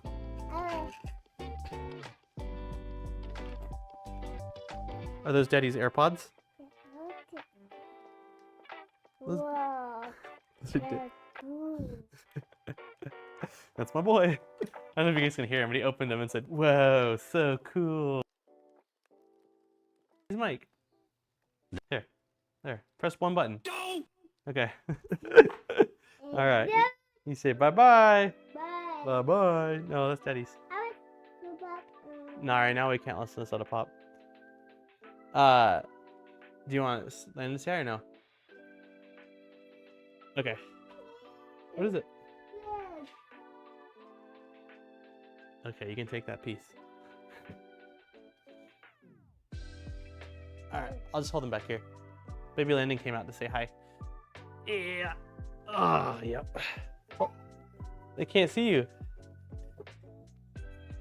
So, he had his 4-month checkup, and he weighs 18.2, I think is what it said, right? 18.2 pounds.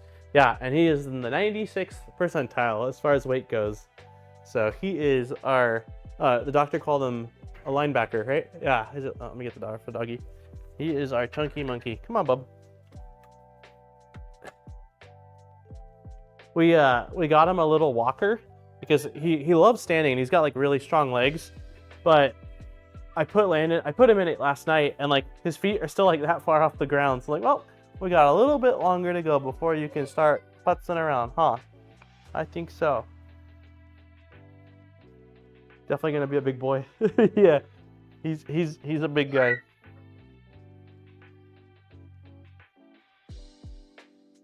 What's he doing? It's his. Yeah. Yeah, I don't need it. I gave it to him. He asked for it. Yeah. Okay, can you say bye-bye? I gotta get back to tensioning things. Okay, bye-bye, puppies. Bye-bye, everybody. Yeah, I appreciate it, but no, I did ask. Yeah. Okay, wish me luck, Jack. Yeah, you want to put him close up? Oh, Aaron wants to show him close up. It's not focusing. Oh, there you go. You what? You want to see baby Landon? You can see him later. I can show you on the TV. Oh, he's drooling. All right. All right. Okay. All right. You got the... Say bye-bye. Daddy needs that for the printer. You got your piece. I gave you one piece, okay? Okay, mommy said you can do some cards inside. I'll see you in a little bit, okay?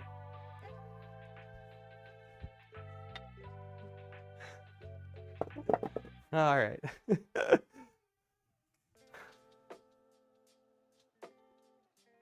Yeah, they keep us busy. That's a good drool. Yeah, he's the drool meister. Okay, let me open up the giveaway for you guys. I know we're a little bit later than normal. Well, maybe not really. Sometimes they don't start for another 15 minutes, but all right, giveaway link in the chat.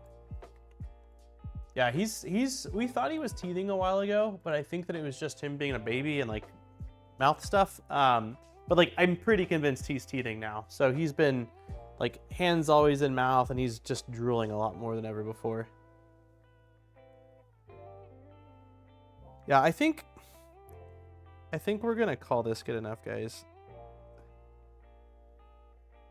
It's definitely a lot better than it was before. I will say that. And also, here's what I didn't realize. I made a whoopsie. No surprise there, I'm sure.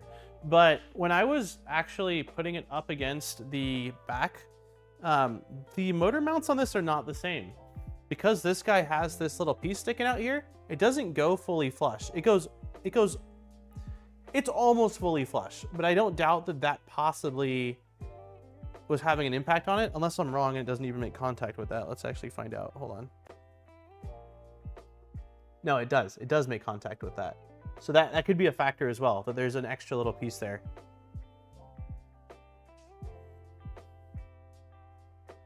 But yeah, we're going to call this good enough. We are going to tighten this up. I will need to adjust the idlers for sure on this. It's definitely not as tight as I would like it. But when I pull it tighter with the belts, even if I pull both of them, it seems like it's wanting to tweak it a little bit. So let's just tighten this down, and then I can adjust the idlers.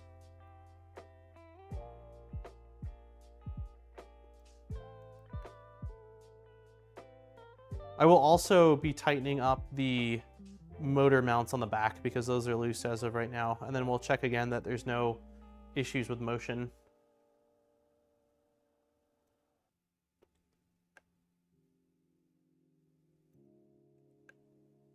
Also, I think I said it, but the giveaway link is posted in chat for everybody.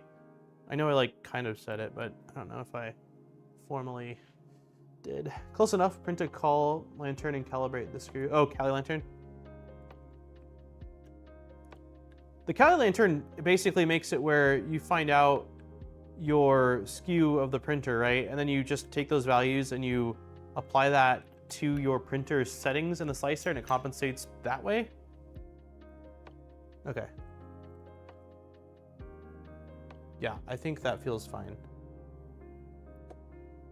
And I think we are looking pretty dang good when it comes to the front. There's a little bit of wiggle there, and a tiny bit there. It's not perfect. It's still not perfect.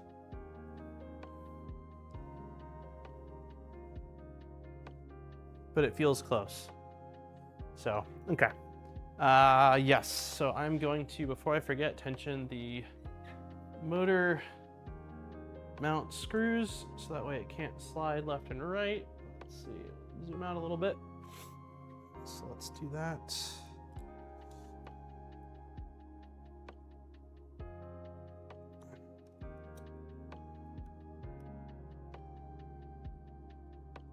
Probably need to come back in here and tighten up all these screws a little bit more at some point. I'm tightening them, but this isn't a big driver. I don't know that I'm tightening them quite enough, but maybe it's fine. Yeah, that still feels fine. I don't feel any sort of... There was a little bit of like a spot that I felt earlier where it felt like it was grabbing a little bit. I don't feel that anymore. So that's good. Okay, let me tighten the bottom ones down.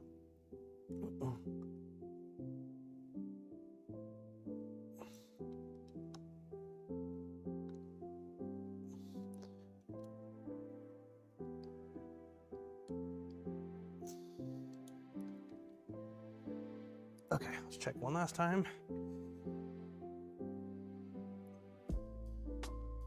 Yeah, that feels fine.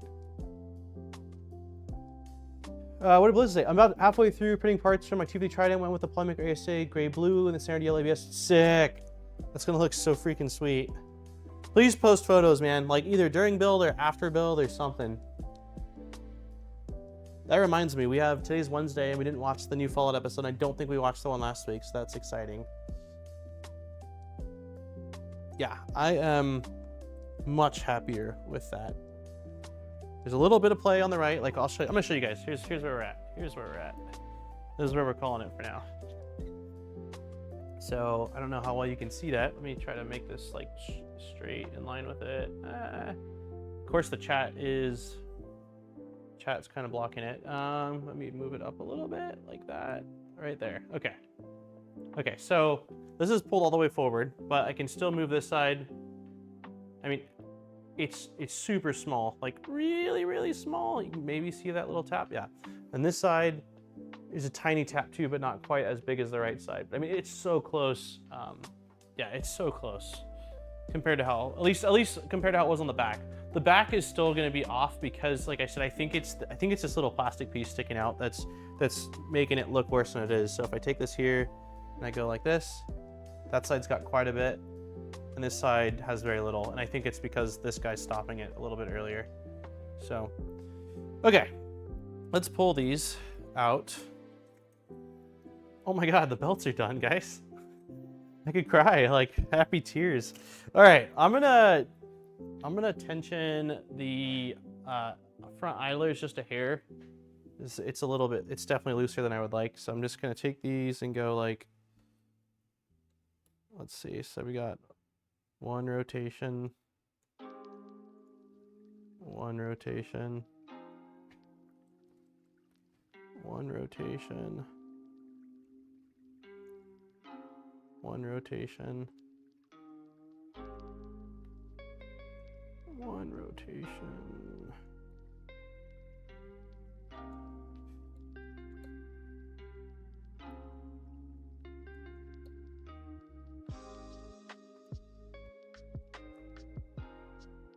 That feels like a good starting point.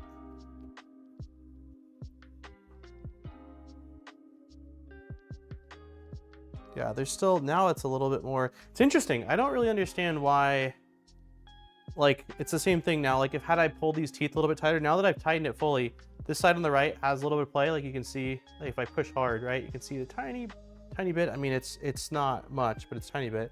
And left side's like completely up against it now. So, I don't know.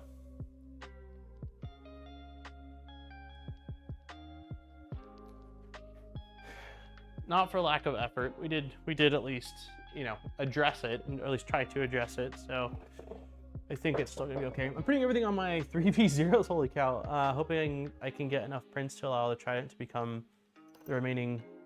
Wait. Hoping I can print enough parts to allow the Trident to print the remaining. Oh, got it. So print all of the like connecting pieces that are functional, and then try to use the Trident for the cosmetic bigger pieces. Good enough. Clip and shake and tune belt shaper will help the belt even. Yeah, it should be good enough. Belt tension meter. Oh, I do have that upstairs, my little belt tension meter. Yeah, we can do that potentially later. Let's move on. Let's try to do a little bit of the Anthead. We're definitely not going to get through Anthead, but let's go quick. Let's see. Nice, 97 people here. If you have not smacked the like button, please do. Let's try to get to 69 likes. It's their starting point. Okay.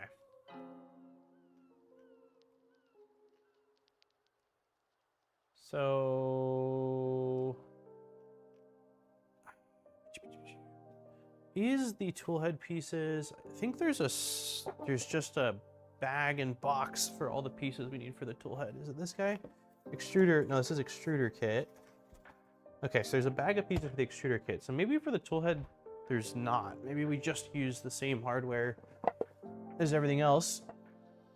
I've not tried the Big Tree Tech one. I can't remember if they sent one or not. I don't remember, but I know I haven't used it.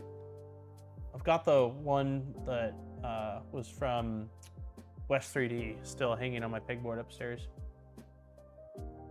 Okay, Anthead. Modular tool head that allows the uses of many different hot ends and extruders. If you're using a different extruder hot end from this.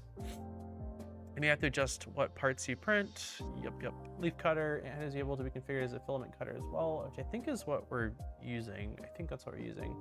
It's referred to as leaf cutter. If you wish to set up the tool as leaf cutter, you'll need a few different parts. It is also worth noting that it uses the front left corner of your extruder to pivot your cutting arm. So if you are using this variation, you'll need to use a Gato 2, which I think is what we're using. I'm pretty sure it's a G2.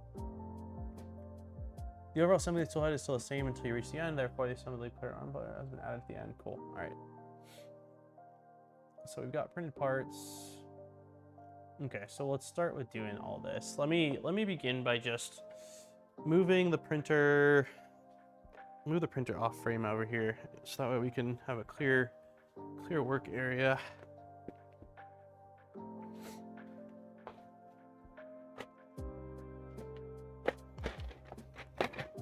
Okay, I'll take a sip of water too. I'm thirsty. Very thirsty.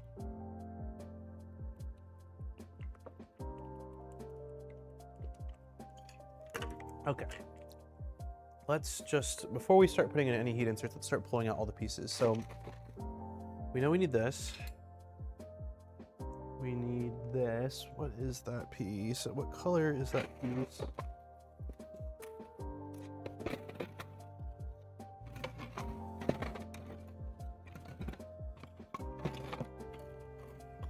I do not see a piece that looks like that piece. Did I screw up and not print out the pieces? I am wondering if I don't have any Galileo pieces. Wait, no, isn't this is a Galileo piece, right? It's gotta be.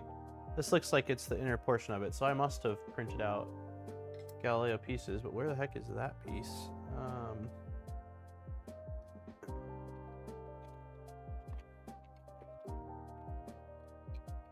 Skirts, filament holder, clicky dock. This looks like it's probably for Anthead. This also looks like it's for Anthead.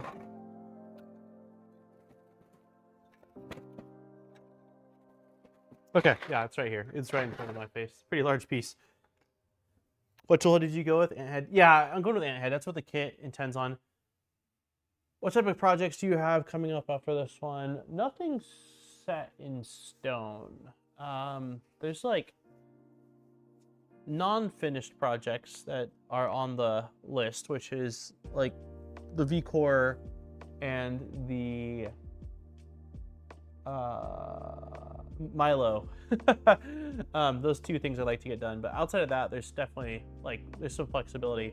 I saw your message as well as I got your email. I need to respond. I'm sorry. I just got back to work on Monday, and we're expanding the video stuff, and I'm in charge of that part, and so I was busy with that. And then I'm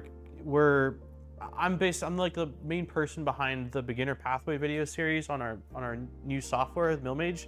And so I've been working on getting like the CNC space over here cleaned up and mapping all that out. So I haven't had a moment really to breathe, but I should be able to sit down tonight and give you a reply. Yeah, no, it did. I got it. Yep. Yeah, I generally like to allocate a window of time where I can sit and respond to things. I don't do good with something comes in, stopping what I'm doing, jumping and doing it. I'm very scattered, as everybody here knows. So yeah, I just haven't had a chance to sit and breathe for a sec. One of the best things about the Micron build, it's easy to move around. Yes, that was a huge challenge with the Venture.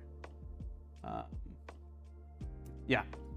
Okay, so let me really quickly see. Is there any other pieces we need? There is. Okay, that's just saying to remove the support. That's saying to remove the support. That's saying, oh God, ECAS fittings. Okay, so we need to put, it looks like, heat inserts into those two pieces, which I saw one piece that looked like that. Did I have a second piece that looked like that? I assume I must. Sure don't see it. I don't see it, and it's gonna be orange because the first one's orange.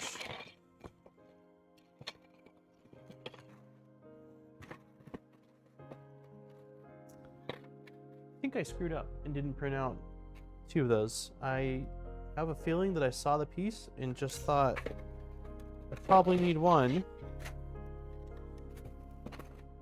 Yeah, that's exactly what happened. Okay, so I need to print out that piece. That's fine. Can we start at least moving forward with things?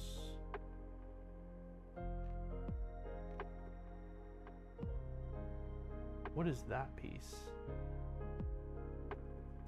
Okay, that's the main piece. I do have that. And that piece, I'm pretty sure we already installed the heat inserts on, or at least I freaking hope we did. Did we? Yes, we did. Yes. Every once in a while, I set myself up for success. Okay. There's just a lot of pieces. That's the different carriage. We don't need that. Okay, so we pretty much have everything except for the fan side shroud thing. So let's do at least heat inserts in these pieces. Yeah, let's do that. Slide this off to the side. I let Jackson use the power cable that I normally use for the soldering iron, so I only have a lower powered one, but it should still work. It's just going to take it a little longer to heat up initially. So let me get this into place here.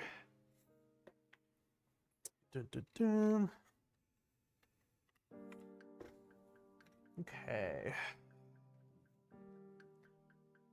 Still have not had really any snow here this season, and it's blowing my mind. I still am waiting for just this monster of snow to come, or I mean, relative. We don't get crazy amount of snow, but like a decent amount of snow. And it makes me wonder: are we just gonna have a really late season, or is this just gonna be a year where there's not a lot of snow? I hope that's not the case. My dad's a big snowboarder, and this was the year I was supposed to go. I haven't snowboarded in so many years, but it was supposed to be the year that we were gonna go. At least I was gonna go with them a couple times. So we'll see. I recently watched your Color Fab ASA Light video. Are the directions on how to tune the filament still the same? Yeah. That's a unique one. Temperature affects its foaming properties. So I guess once you decide on the foaming amount you want, you can calibrate it based off that. It's definitely an interesting filament. It doesn't behave like, the foaming filaments don't really behave like any other filament. So yes, you can still do some calibration stuff for sure. Hey, down under. But there might be some oddities with that material. It's been a while since I've used a foaming filament. It's been a while. Yeah, the ASA, I think I did the ASA and the PLA one, but it's probably been a couple of years since then. So it's not totally fresh in my memory.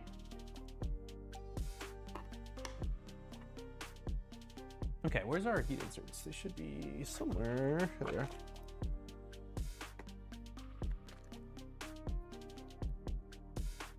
Probably do like 10 or 15 more minutes on the giveaway, and then we'll do the drawing.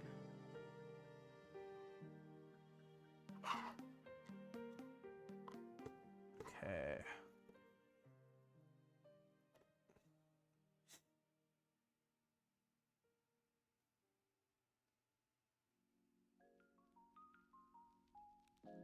Luckily, there's not a ton of heat inserts that need to get done, and I did do like all the ones that were for the actual main printer build prior to this series, so that way you guys don't just have to watch me do this all day. Although you guys did insist I do the Z belts on stream, so there's definitely interest in watching me do things that most wouldn't think are super fun. Only 58 likes, but 110 watching. What does the channel need to do to get you to hit the like button? I can't juggle. I would juggle otherwise. Not a juggler. Oh, it's a 7-year-old video? Holy cow. Yeah, jeez, yeah, my, come on, Daniel. Perception on time is pretty jacked up then. I knew it had been a bit. I just didn't realize it had been that long.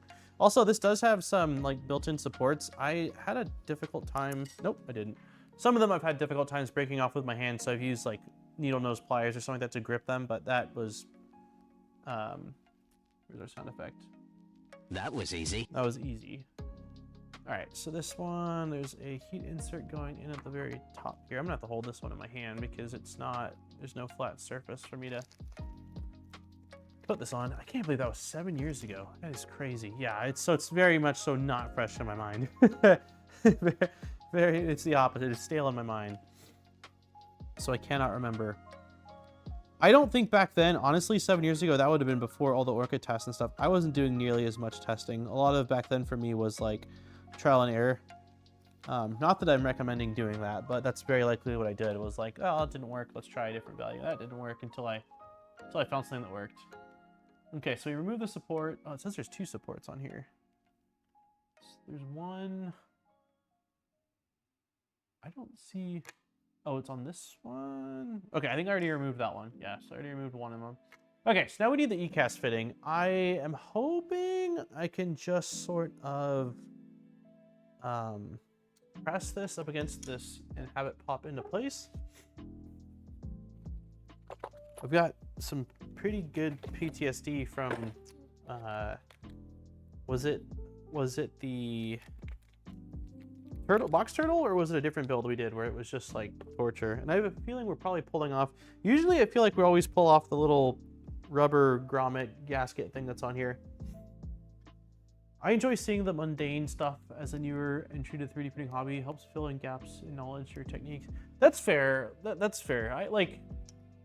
My dad is a big fan of the channel and the content, so we're always talking about videos and like, I don't know if he has as much lately, but almost always he watches every single video and gives me feedback on it. Largely positive things. Usually it's he's very positive about it, but we've talked a little bit about the idea of doing some simpler videos, but it's just, I don't know, it's tough to do that when not all of my audience is mature in 3D printing. I'm sure there's new people coming in all the time, but a lot of my audience has been 3D printing for quite a long time, and it's how do I cover a topic that's going to be boring for them but maybe useful for others? So it's always a balancing act for me. I try to make the content as cover a wide range of things. That's twofold. That's one for everybody, but also for myself. I get bored doing the same thing over and over again. So dear God. Okay, we got for sure one side in. The other side not so much. Okay, that's basically in. Sweet, you guys. Okay, that's still not perfect, man. All right, we'll try one more. I think live streams with interaction is a good medium for the mundane stuff. It would be super boring if it was just a video. Yeah, that's fair. That's fair. Get in your home. Okay. I think that's fine. I think what's happening now is oh, we're in. All right. We're in. Did you get VVD? The influencer units seem to have been shipped. I did. I didn't know. We've been talking about them for probably years now at this point. So I didn't know when the heck mine was going to show up. It did show up yesterday, actually. I'm not ready to use it. Unfortunately, I am very likely going to try in the next couple of weeks here to finally get Jabberwocky installed into the Voron 2.4, so I'll probably do a video on Jabberwocky and just the process of converting it. I tried finding the beacon that I plan on installing briefly yesterday, and I could not find it, so I'm going to tear apart my closet upstairs in the studio to see if I can find it. Hopefully I can. If I can't find it, I don't know if I'm going to buy another one. I might end up going with a Oh gosh, the thing that we used on the Venture, the lower cost eddy current scanner. I might go with one of those, but I need to get that going. Don't do Jabber with it. They don't play well. Why don't they play well? That doesn't make sense to me. With the Jabberwocky, the core thing that they talk about with it is that it's meant for filament swappers. That's like the only reason I'm installing it, is because it's supposed to be a better filament swapper than what am I currently running? The stealth burner.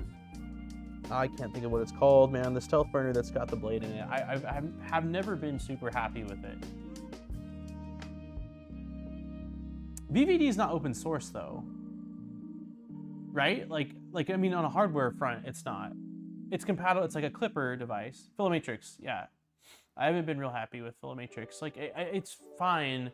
I don't know. It feels like it's a solution that adapted to make the stealth burner work with it, which is great to have as an option, but I want something dedicated to it. And I've had the Jabberwocky. I got the kit in. I want to install it. When I've streamed builds, I've always found it difficult to balance showing everything versus doing the cooking show style. I inserted every heat insert and pre-loaded every T-nut off stream. Yeah, I don't have a rule with that. Like sometimes I do them on stream, sometimes I don't. It kind of comes down to whether I remember to do it off stream or not. Man, my nose, sorry. Yeah, it kind of just comes down to, did I remember to do this off stream or not? Which sometimes the answer is yes, and other times it's like, oh, well, we're gonna do it on stream. If I get the opportunity to, I try to do it like as heat inserts off stream, just because it's not fun really to watch after you've seen the first one or two, and it's just really repetitive. But yeah, in this case, I thought I did them all, but forgot Anthead had a separate guide for it.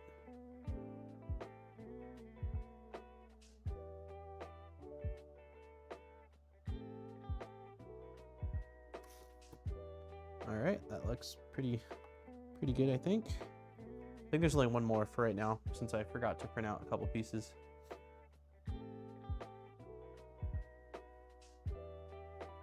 Hey, BBs!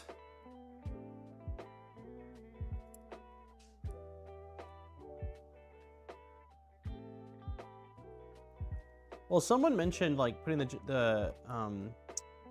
someone mentioned putting the Jabberwocky in here, but I don't think I'm going to use this for multicolor, so it just kind of defeats the purpose of it, in my opinion. Well, that did not go in very pretty. That went in kind of ugly, actually. That's fine. Okay. What time is it? So we'll do a couple more minutes on the giveaway that's pinned in chat, and then we will do the drawing. Oh, crap, there's a couple more. No, I don't think there is. This says Revo. Mine does not have those holes, so we're fine. Oh, there is one on the top, actually. Cutting edge technology. All right, so one more. Did you get a pre-assembled Jabberwocky? You might need to reprint some parts if you did. I did not get a pre-assembled one. I don't think. I printed all the parts for it, so I don't think so. I'm pretty sure it's a kit. I haven't actually opened it because I want to do it all for a video.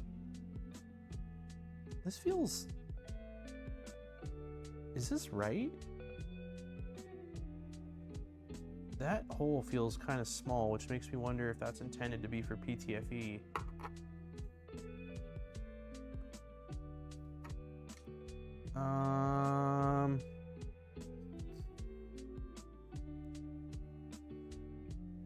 Maybe it's just the way it printed.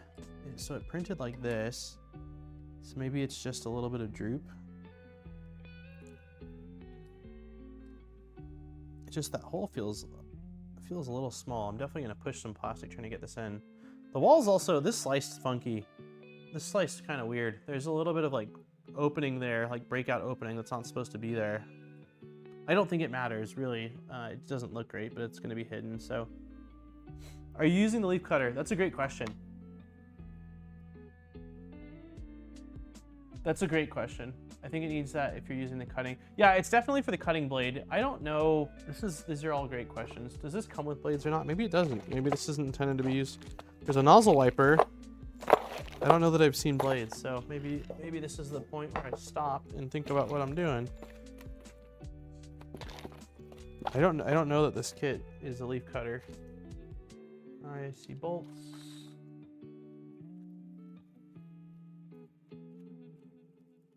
Yeah, maybe it's not.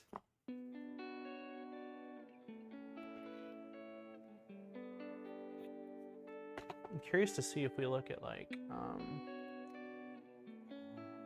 LDO Micron Plus.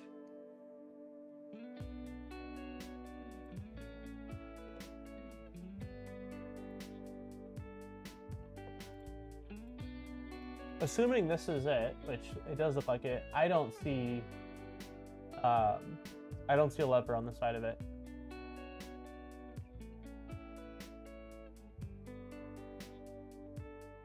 Leaf cutter is part of the LDO kit.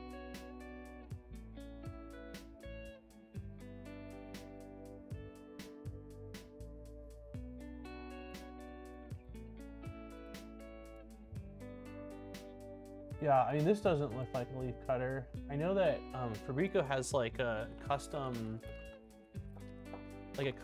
honey badger version. I mean, they're using the same photo.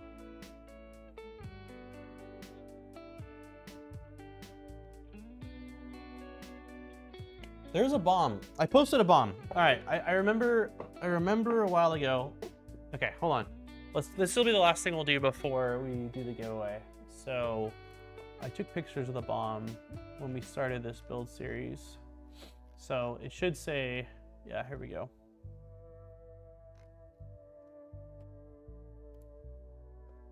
Okay, heat insert, self-tapping screws, machine screws, hex nuts, slider nut, T-nut, hex nut, shim washer, standoff, precision spacer, set screw, steppy kit, silicone coupler. Okay, we're looking for any blades. There would be blades. Bearing, shafts, idler shafts, pulleys, belt loop, open loop, dip ties, Teflon wrench, hex wrenches, hex drivers, touchscreen, micro AC inlet, fuses. This is all electronics. It's not going to be in here. Self-tapping, micro T-nut, machine screws. It shouldn't be under here. Motor kit, linear rail kit. What's this? Extruder gear, planetary gears, extrusion motor, bearings, shaft. Hobby knife blade number 4.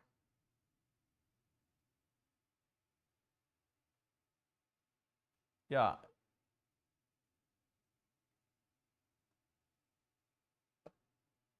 So it is supposed to be that. It's possible I printed out the wrong part.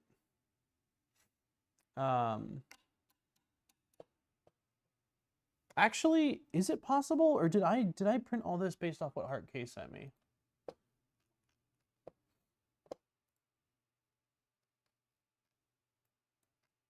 Are we seeing toolhead pieces on here? I don't think so. No. Okay, so this would have been something I did myself. So maybe I screwed up. Maybe I didn't print out the leaf cutter pieces. The insert isn't an M3, it's smaller. Okay.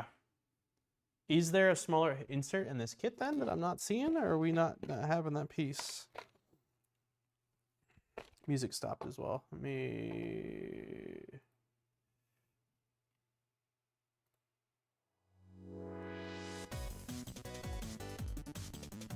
where is the Anthead instructions? Let's see. M2 heat insert. Yeah, if you're installing a leaf cutter, filament cutter, there's a flanged M2 heat set that gets installed in the filament path. So it is an M2. So it's possible. I don't see it in here. I also don't see the blades though. So let's check inside the extruder kit really quickly and see if they maybe threw up in there. Nothing in there. Some bearings. Heat inserts. Okay. So we got our hobby knives. Those are in with the extruder. Let's see if we've got a smaller heat set.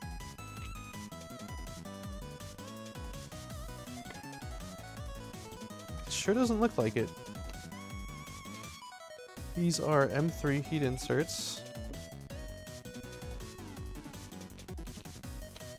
Was it? I think there was someone in chat has built one of these, right? Like based off the LDO kit. I'm pretty sure. Did yours come with an M2 heat insert? Did you drill yours out? What's? So I definitely don't see it. It would be either in this bag or this box for sure, or it would be insert the heat insert flange 2.5 or M2. I thought it was M2. This says M2. There's a flanged M2 heat set that gets installed, but I don't see that. I don't see that in this kit. So we might be stopped dead in our tracks here for a moment until I can. Probably gonna have to order one, unless I've got. I'm trying to think. I don't know where. I never used a heat insert that small. I could be wrong. I could have some somewhere, but sure as heck don't see them anywhere, which is odd to me. It's not.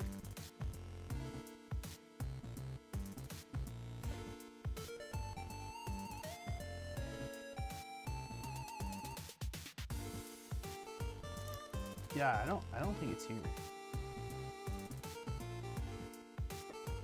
I'm curious to see. Okay, one last thing. Let's look at the bomb one more time and see if it says anything about. So there's a heat insert M3.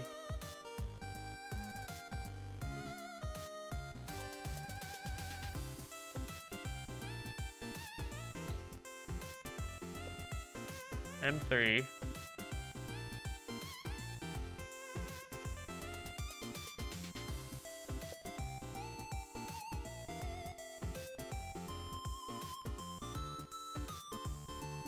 I think the kit just more M3s. I think the kit's just missing it. Like it was an oversight. It's not on the bomb, and it would be on the bomb even if it was just one. Yeah. Well, I'll let Jason know that that's the case then. I didn't do a leaf cutter on mine. Drilled it out and pressed the PTFE tube in. Got it. I don't know that I'll need it. Like, I don't know whether I'm sticking with the way it is or going Mad Max. But it would be nice to have, just to have, especially since now I'll have the VVD or whatever, the Big Tree Tech one as well as Box Turtle. Like, it might be nice to have it in case I did want to use it. Maybe my Box Turtle kit got all your extra small heat inserts because it came with a bunch of odd sizes. If you're not using leaf cutter, you drill the hole to 4mm and put a PTFE tube in. That's what I did.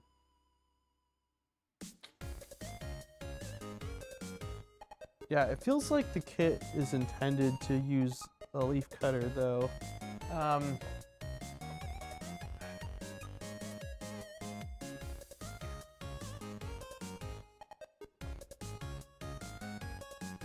What else would be, like, what other parts would be in here for a leaf cutter? Just, I assume there's probably a filament runout sensor, right?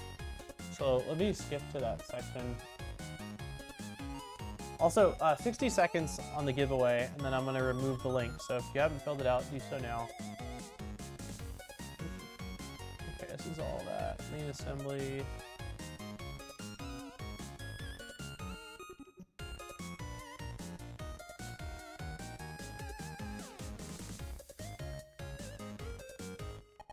Okay, none of this looks unique to the leaf cutter.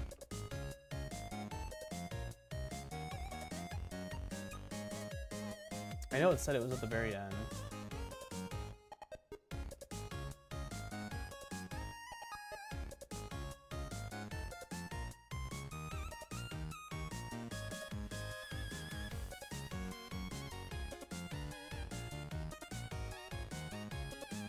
Okay, G2 wristwatch variant assembles in mostly the same way as the stock one.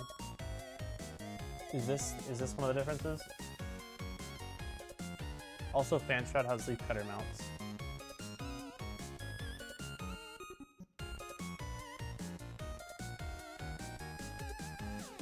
leaf cutter assembly. If you're gonna use leaf cutter, you need to do extra steps. Leaf cutter assembly, spring,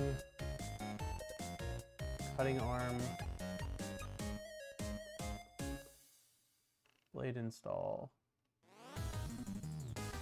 blade carriage install. Okay. Hey, Bearded! Fan shot has leaf cutter mount too. Okay. I think I printed... I don't know, actually.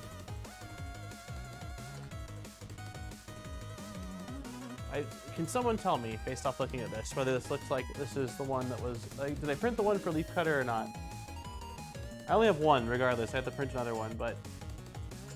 I'm thinking that maybe that's what this little slot piece is for. Like, that's where the leaf cutter will be, or not. I don't know. I've never built one of these.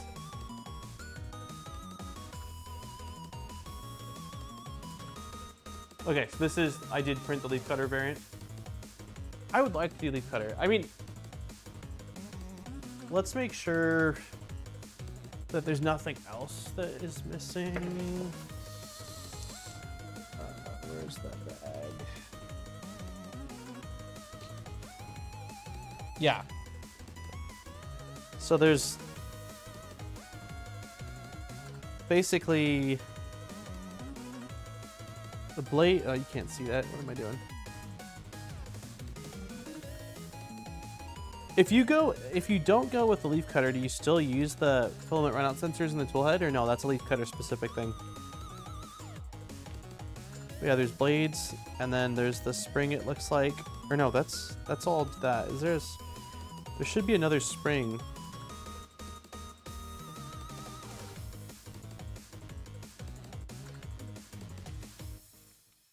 So is there another spring?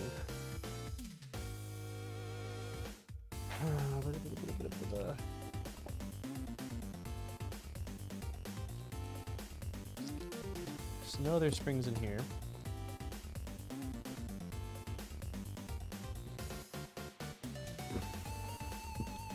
Yeah, this... Interesting. That's the leaf cutter. Sorry, this is built in support trim of the leaf cutter. Yeah, your extruder has a sensor. Your extruder has the sensor mount. I'm guessing it's preference if you want to use a sensor with no leaf cutter. It would make sense to insert would have been in that bag. Yeah, I agree. When I didn't see it in there with the blade and the balls. I'm just curious, like, are we missing the spring too, or do we have the spring? 'Cause I would think that the spring would have been in that bag as well, you know, since it's toolhead related stuff.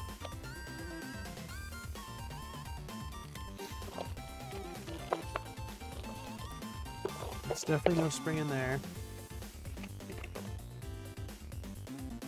Yeah, I don't think there's a spring for the blade.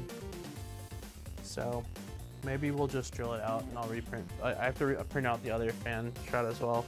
I had never really planned on using this for multicolor. If I did Mad Max, that was one thing, but okay, I'm gonna remove the giveaway link. If you're filling it out, you've got 60 seconds here.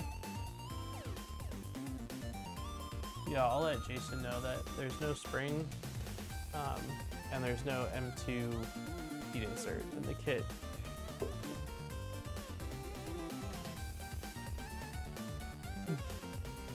Yeah, I guess I don't know that I would use this thing with filament swapping. It just seemed like a fun idea, at least for testing out maybe the Big Tree Tech unit. Or should I do it, man? I'm torn. I'm torn right now. I could order the spring as well. I don't know what I want to do. Let's do a vote. Let's leave it up. When in doubt, let's leave it up to vote. Is it Gergman? Thank you so much for becoming a member, man. Cheers, welcome. All right, I'll do a poll. Let you guys decide. All right. Should we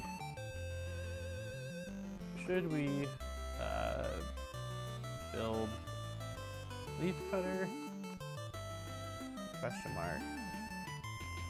Yay or nay? Yay, nay. And we'll let that run. Start poll. Okay, so for anyone that is just showing up, basically, this toolhead has the option of having a cutting blade in it. A cutting blade would be needed if you were using something like Box Turtle or the BVD, the Big Tree Text multi-color unit. Without that, we wouldn't be able to use it. Not really. We wouldn't be able to use it. So the kit, I need to order, if we're going to build it, I need to order an M2 screw, and I need to figure out what's the spring that's required for this so I can get that ordered and have it here for next week. If we don't care about that and don't want to go that route, then I can just not order the parts and just drill out the piece and just, it'll be a fine tool head, but it won't be able to work with one of those units. So I'm a little indifferent, as we can tell, so I'm leaving it up to you guys. If we think we should build the leaf cutter, then I'll order the parts, no big deal. If we don't want to build it, then that's fine too. You guys decide. So I'll leave it open until the giveaway's done, and whatever we're at that point, I will go with. So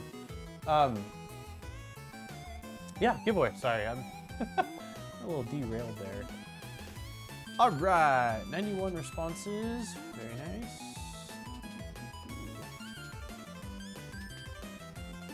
Boom, boom. Here we go. Everybody's here. All right, let me have a sip of water before we do this.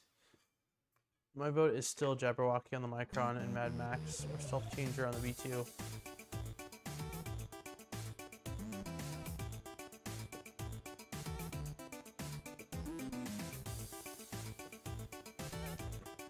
We could do the Jabberwocky. Is it, if you change your mind, is it just that one part that needs to be replaced and reprinted? That's a great question. I would think so. I would think so. I was originally unsure because I thought maybe there would be an insert for another filament runout sensor, but it appears that the filament runout sensors are inside the looks like all filament runout sensors are inside the extruder. So the only thing that should be unique regarding the tool head is for the blade. And as long as the only part is the span mount, then I would think it's fine, but I don't entirely know either. I don't know. All right, where's the, here we go. All right.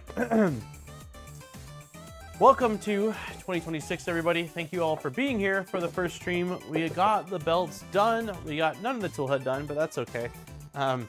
There's definitely been, because of the variations and options with this build, there's been a bit more hurdles. They haven't been difficult to overcome, but they've certainly required more thinking than I initially had anticipated. Like, usually for a lot of these builds, it's more just like go from the beginning of the journey to the end.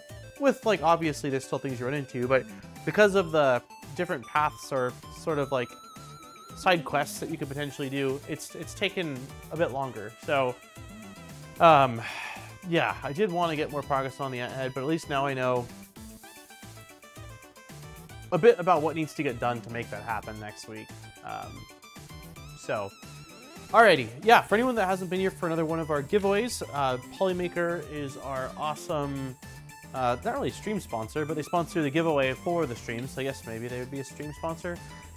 They are super cool. These are global giveaways, so it doesn't matter where you're at in the world. If you end up winning and you're in the US or Canada, you'll get a gift card, and anywhere else gets to pick a spool of filament off their website up to $35. So massive shout out to Polymaker for continually allowing us to do that every single week. I mean, it's a lot of filament that they're giving away, and they definitely don't have to, so it's appreciated for sure. Cool. Yeah, on that note, let's shuffle this. How many times? First stream, 1 shuffle. 9 shuffles for episode 9. Episode 9? Oh, you talking about you talking about Stranger Things? I was like, this isn't the 9th stream. Isn't this what, the 7th stream maybe? 7.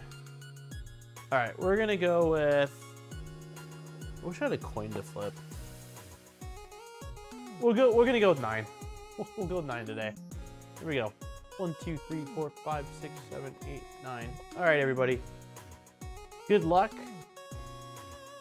And we are off. 3, 2, 1.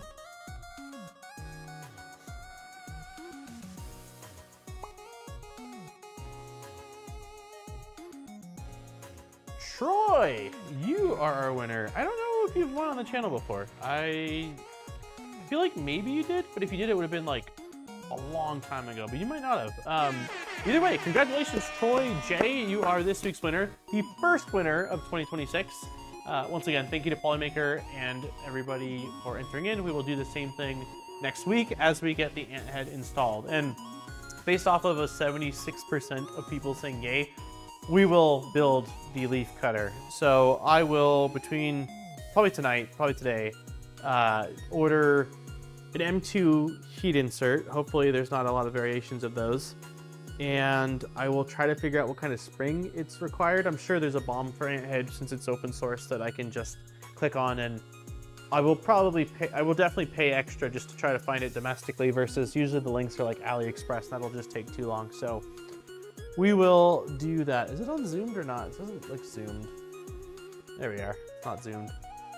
What hot end are we using? It's the Drop Effect NG Ultra High Flow. So I didn't have like, most of the hot ends that I have are kind of strange hot ends, or they're Bamboo Lab, like Bamboo Lab form factor, and Heart K seemed pretty adamant, or like just, he didn't think that was the best route to go as far as experience. He said it was like tough to get it installed, and so we're going with this. There will be an add-on for it, the little,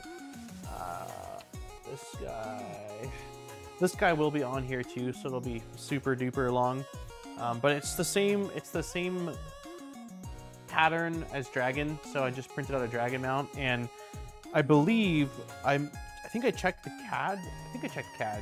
And I believe that from like tip to the top of here, it's the exact same length as the Dragon Ultra High Flow. So yeah, if I printed out the Dragon, one of these, which I think it's the Dragon Ultra High Flow, hopefully. I mean, if not, I can just not install the add-on, but I'm pretty sure that's the case. So yeah, it's definitely like, it's a nice looking hot end. They sent one, I think they sent a different variation of it that I played around with on one of my V0.2 builds, but I think there was some issues with something. I can't remember, it's been a long, oh, this is a 0.6 nozzle. We won't be running that. I will definitely put on a 0.4, not a 0.6. But there was some issues with it, and this is the final version that they ended up sending over. And then by that point, I'd already swapped in a different hot end. I think I just went with a Bamboo Lab hot end, actually. And so this has been sitting for some years now, and it should be solid. It should be a nice hot end. It looks really good, and I think it'll work really well with this printer. So yeah, I'm pretty excited. I haven't heard bad things about it, and I think it's, you know, there's a lot of hot ends on the market. Also this Saturday's video, there will be a video this Saturday, and it is on the Starlex hot end. For anyone that's curious, my overall thoughts are, it's a neat hot end, and I think that there could be decent demand for the quick nozzle swapping abilities of it, but the price is just super steep. It's $182 for the version I got, and that's just really high. And I did flow rate testings with the dual 30-watt heaters and 0.4, and it was not that high. It was like, I think 25 cubic millimeters a second for PLA, and then 35 cubic millimeters a second for ABS, which isn't bad. Don't get me wrong, like those aren't bad values, but for the price, like if you wanted high flow, there's other options out there, right? Like Tube exists, the Tube Compact or whatever it's called. There's just a lot of other options out there, and so I think that like one of the main cool factors of it is how quickly you can swap out the nozzle, but that is sort of niche. And I actually don't swap out nozzle diameters very often, but I was having fun playing around with it. It was like, cool, this print's a little bit bigger. Let's throw in a 0.6. And I even played around with a 1 millimeter. And I think that cool factor could be enough for people to buy it, but I think that the price has to come way down if it's not, like, the only people I see buying it right now are for like custom builds that just want like this unique hot end. Outside of that, like, it's just not practical for most of their builds. So yeah, they are bespoke nozzles. Yeah, they're not even really nozzles. It's basically like a nozzle heat break. I'll show you a photo really quick before we get off here. It's like a nozzle heat break combo thing. But yeah, it has to be bespoke because of the way because of the way it quick swaps, it wouldn't work with, there's no threads. There's no threads at all. Oh, come on, Daniel. Switch to GC.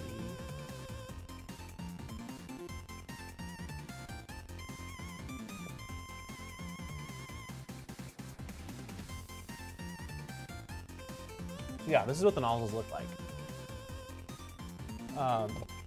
Basically, you shove this into the two heaters, and then the heaters close. This acts as, like, this bottoms out into the heat sink, like up against here. That's what holds it in place.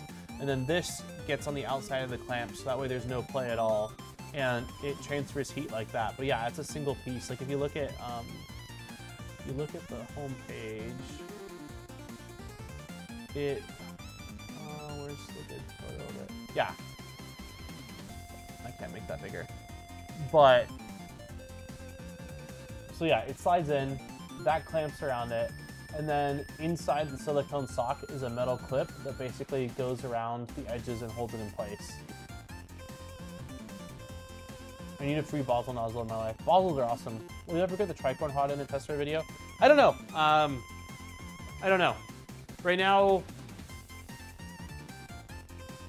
I'm trying to save up for, a lot of the funds are trying to save up for the shed that we want, so that way I can clear out all the stuff that's in here, and that's really expensive. So I am buying stuff for builds and streams as needed, but like, I'm thinking more about what I'm buying than just buying things for videos. So maybe, I don't know who makes it. Like if they reached out and were like, hey, you want to test this out? I would probably say yes. But I also, like I mentioned earlier, like to make the content where it's not all the same. And the Starlux video comes out this Saturday.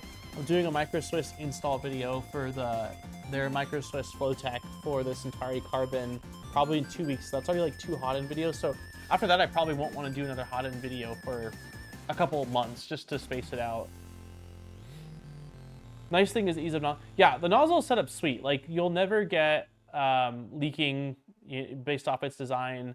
It's super quick to swap out. It took me a little while to figure out, like, you have to like spread the clasp or clamp a little bit and like wiggle to pull out, and it takes a little bit more force. And I was like trying to be gentle. I'm like, oh no, it takes a little bit more force because that little bit of filament on the X1 Carbon, you don't have to use on the X1 Carbon. There's different form factors, and even the X1 Carbon one can go on any printer, but because of the little bit of filament that gets clipped, you like have to pull it harder to get it out. But it was fun swapping it out. I did a 1mm print, 1mm nozzle print on a vase, and I've never used bigger than I think 0.6. So it was fun to play around with that. And then I also printed out something functional in 0.6 millimeters, basically like a bit holder for the bits for this guy, for the LTT screwdriver. I did PET G. Did I do PET G? No, I did PLA on the outside, and I did PEBA on the inside for the insert, and it was pretty cool. Although, depending on the tolerance, nozzle might be slightly different height. It's true. Yeah, it's true. You can just pause the print, insert a spare nozzle, and resume. Yeah, I mean, I think that I'm not going to say you're wrong, GPs, because you're right. There's always tolerances, so there could be slight differences. I think that they're going to be pretty close. And I do think you could swap it out and at least save a part. Would you be able to see any sort of difference in the layer that you transition on? Possibly. Like, that I could see a little bit. Not sure the manufacturers, but Fabrica has them in stock, so maybe they can hook you up. Yeah, maybe. I just... It's also one of those things where, like, I need to figure out what I want to throw it on. I mean, the Venture... But, Fadis sent over a Rapido Ultra High Flow to go on the Venture once this thing is kicking. So, I don't know. We'll see. We'll see. Anyways, I'm going to call it here. I'm getting hungry. So, thank you, everybody, for hanging out. Next week is going to be all Anthead.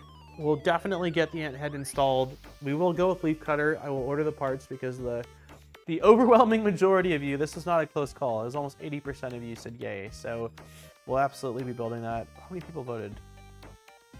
Yeah, 68 votes. That was quite a lot of you wanted Leaf Cutter. So we'll do Leaf Cutter. And I like that idea as well. It just gives me, even if I don't use it often, it gives me a little bit of freedom to test out some stuff on the Micron. So I'll order the parts. We will get that going next week, and then yeah, try to move this whole thing along here. You need to get the FiSec 300 Delta. They came out with a Delta printer.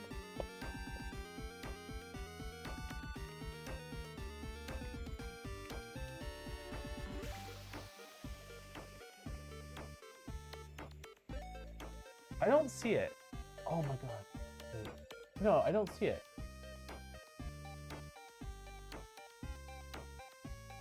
FiSec 300 Delta. I want to see that. I want to show it before we get off here. Do you have a link to it? Can you post a link somewhere? Probably in Discord. It's not coming up under like FiSec. Oh, some good videos in the DoomCube Discord. Got it. Is it their design? No, surely not. Oh, it's a Doron. No way. Okay, I'll look into it. Yeah, I won't pull up the Discord right now. Oop, that's not what I meant to do. I'll look into it later. That would be potentially a fun build. But all right, I'm calling it there. Thank you again, everyone, for hanging out, for chatting, for watching me suffer through the belts. That I'm pleased. I don't think they were. I think they were, if anything, a little easier than I was or easier than I thought they were going to be, which is nice because that's usually not the case. Usually I go into things like can do, and then it's like, what are we doing? But yeah, I'm pleased that went well. We'll get Anthead done next week. And yeah, I hope you all have a wonderful week. Thanks to all of our members, our new members, the gifted memberships, and just everyone being awesome. I hope your New Year's off to a great start and that it continues on that path. And I will catch you guys all next week. All right, y'all. Take care, and I will see you later. Bye.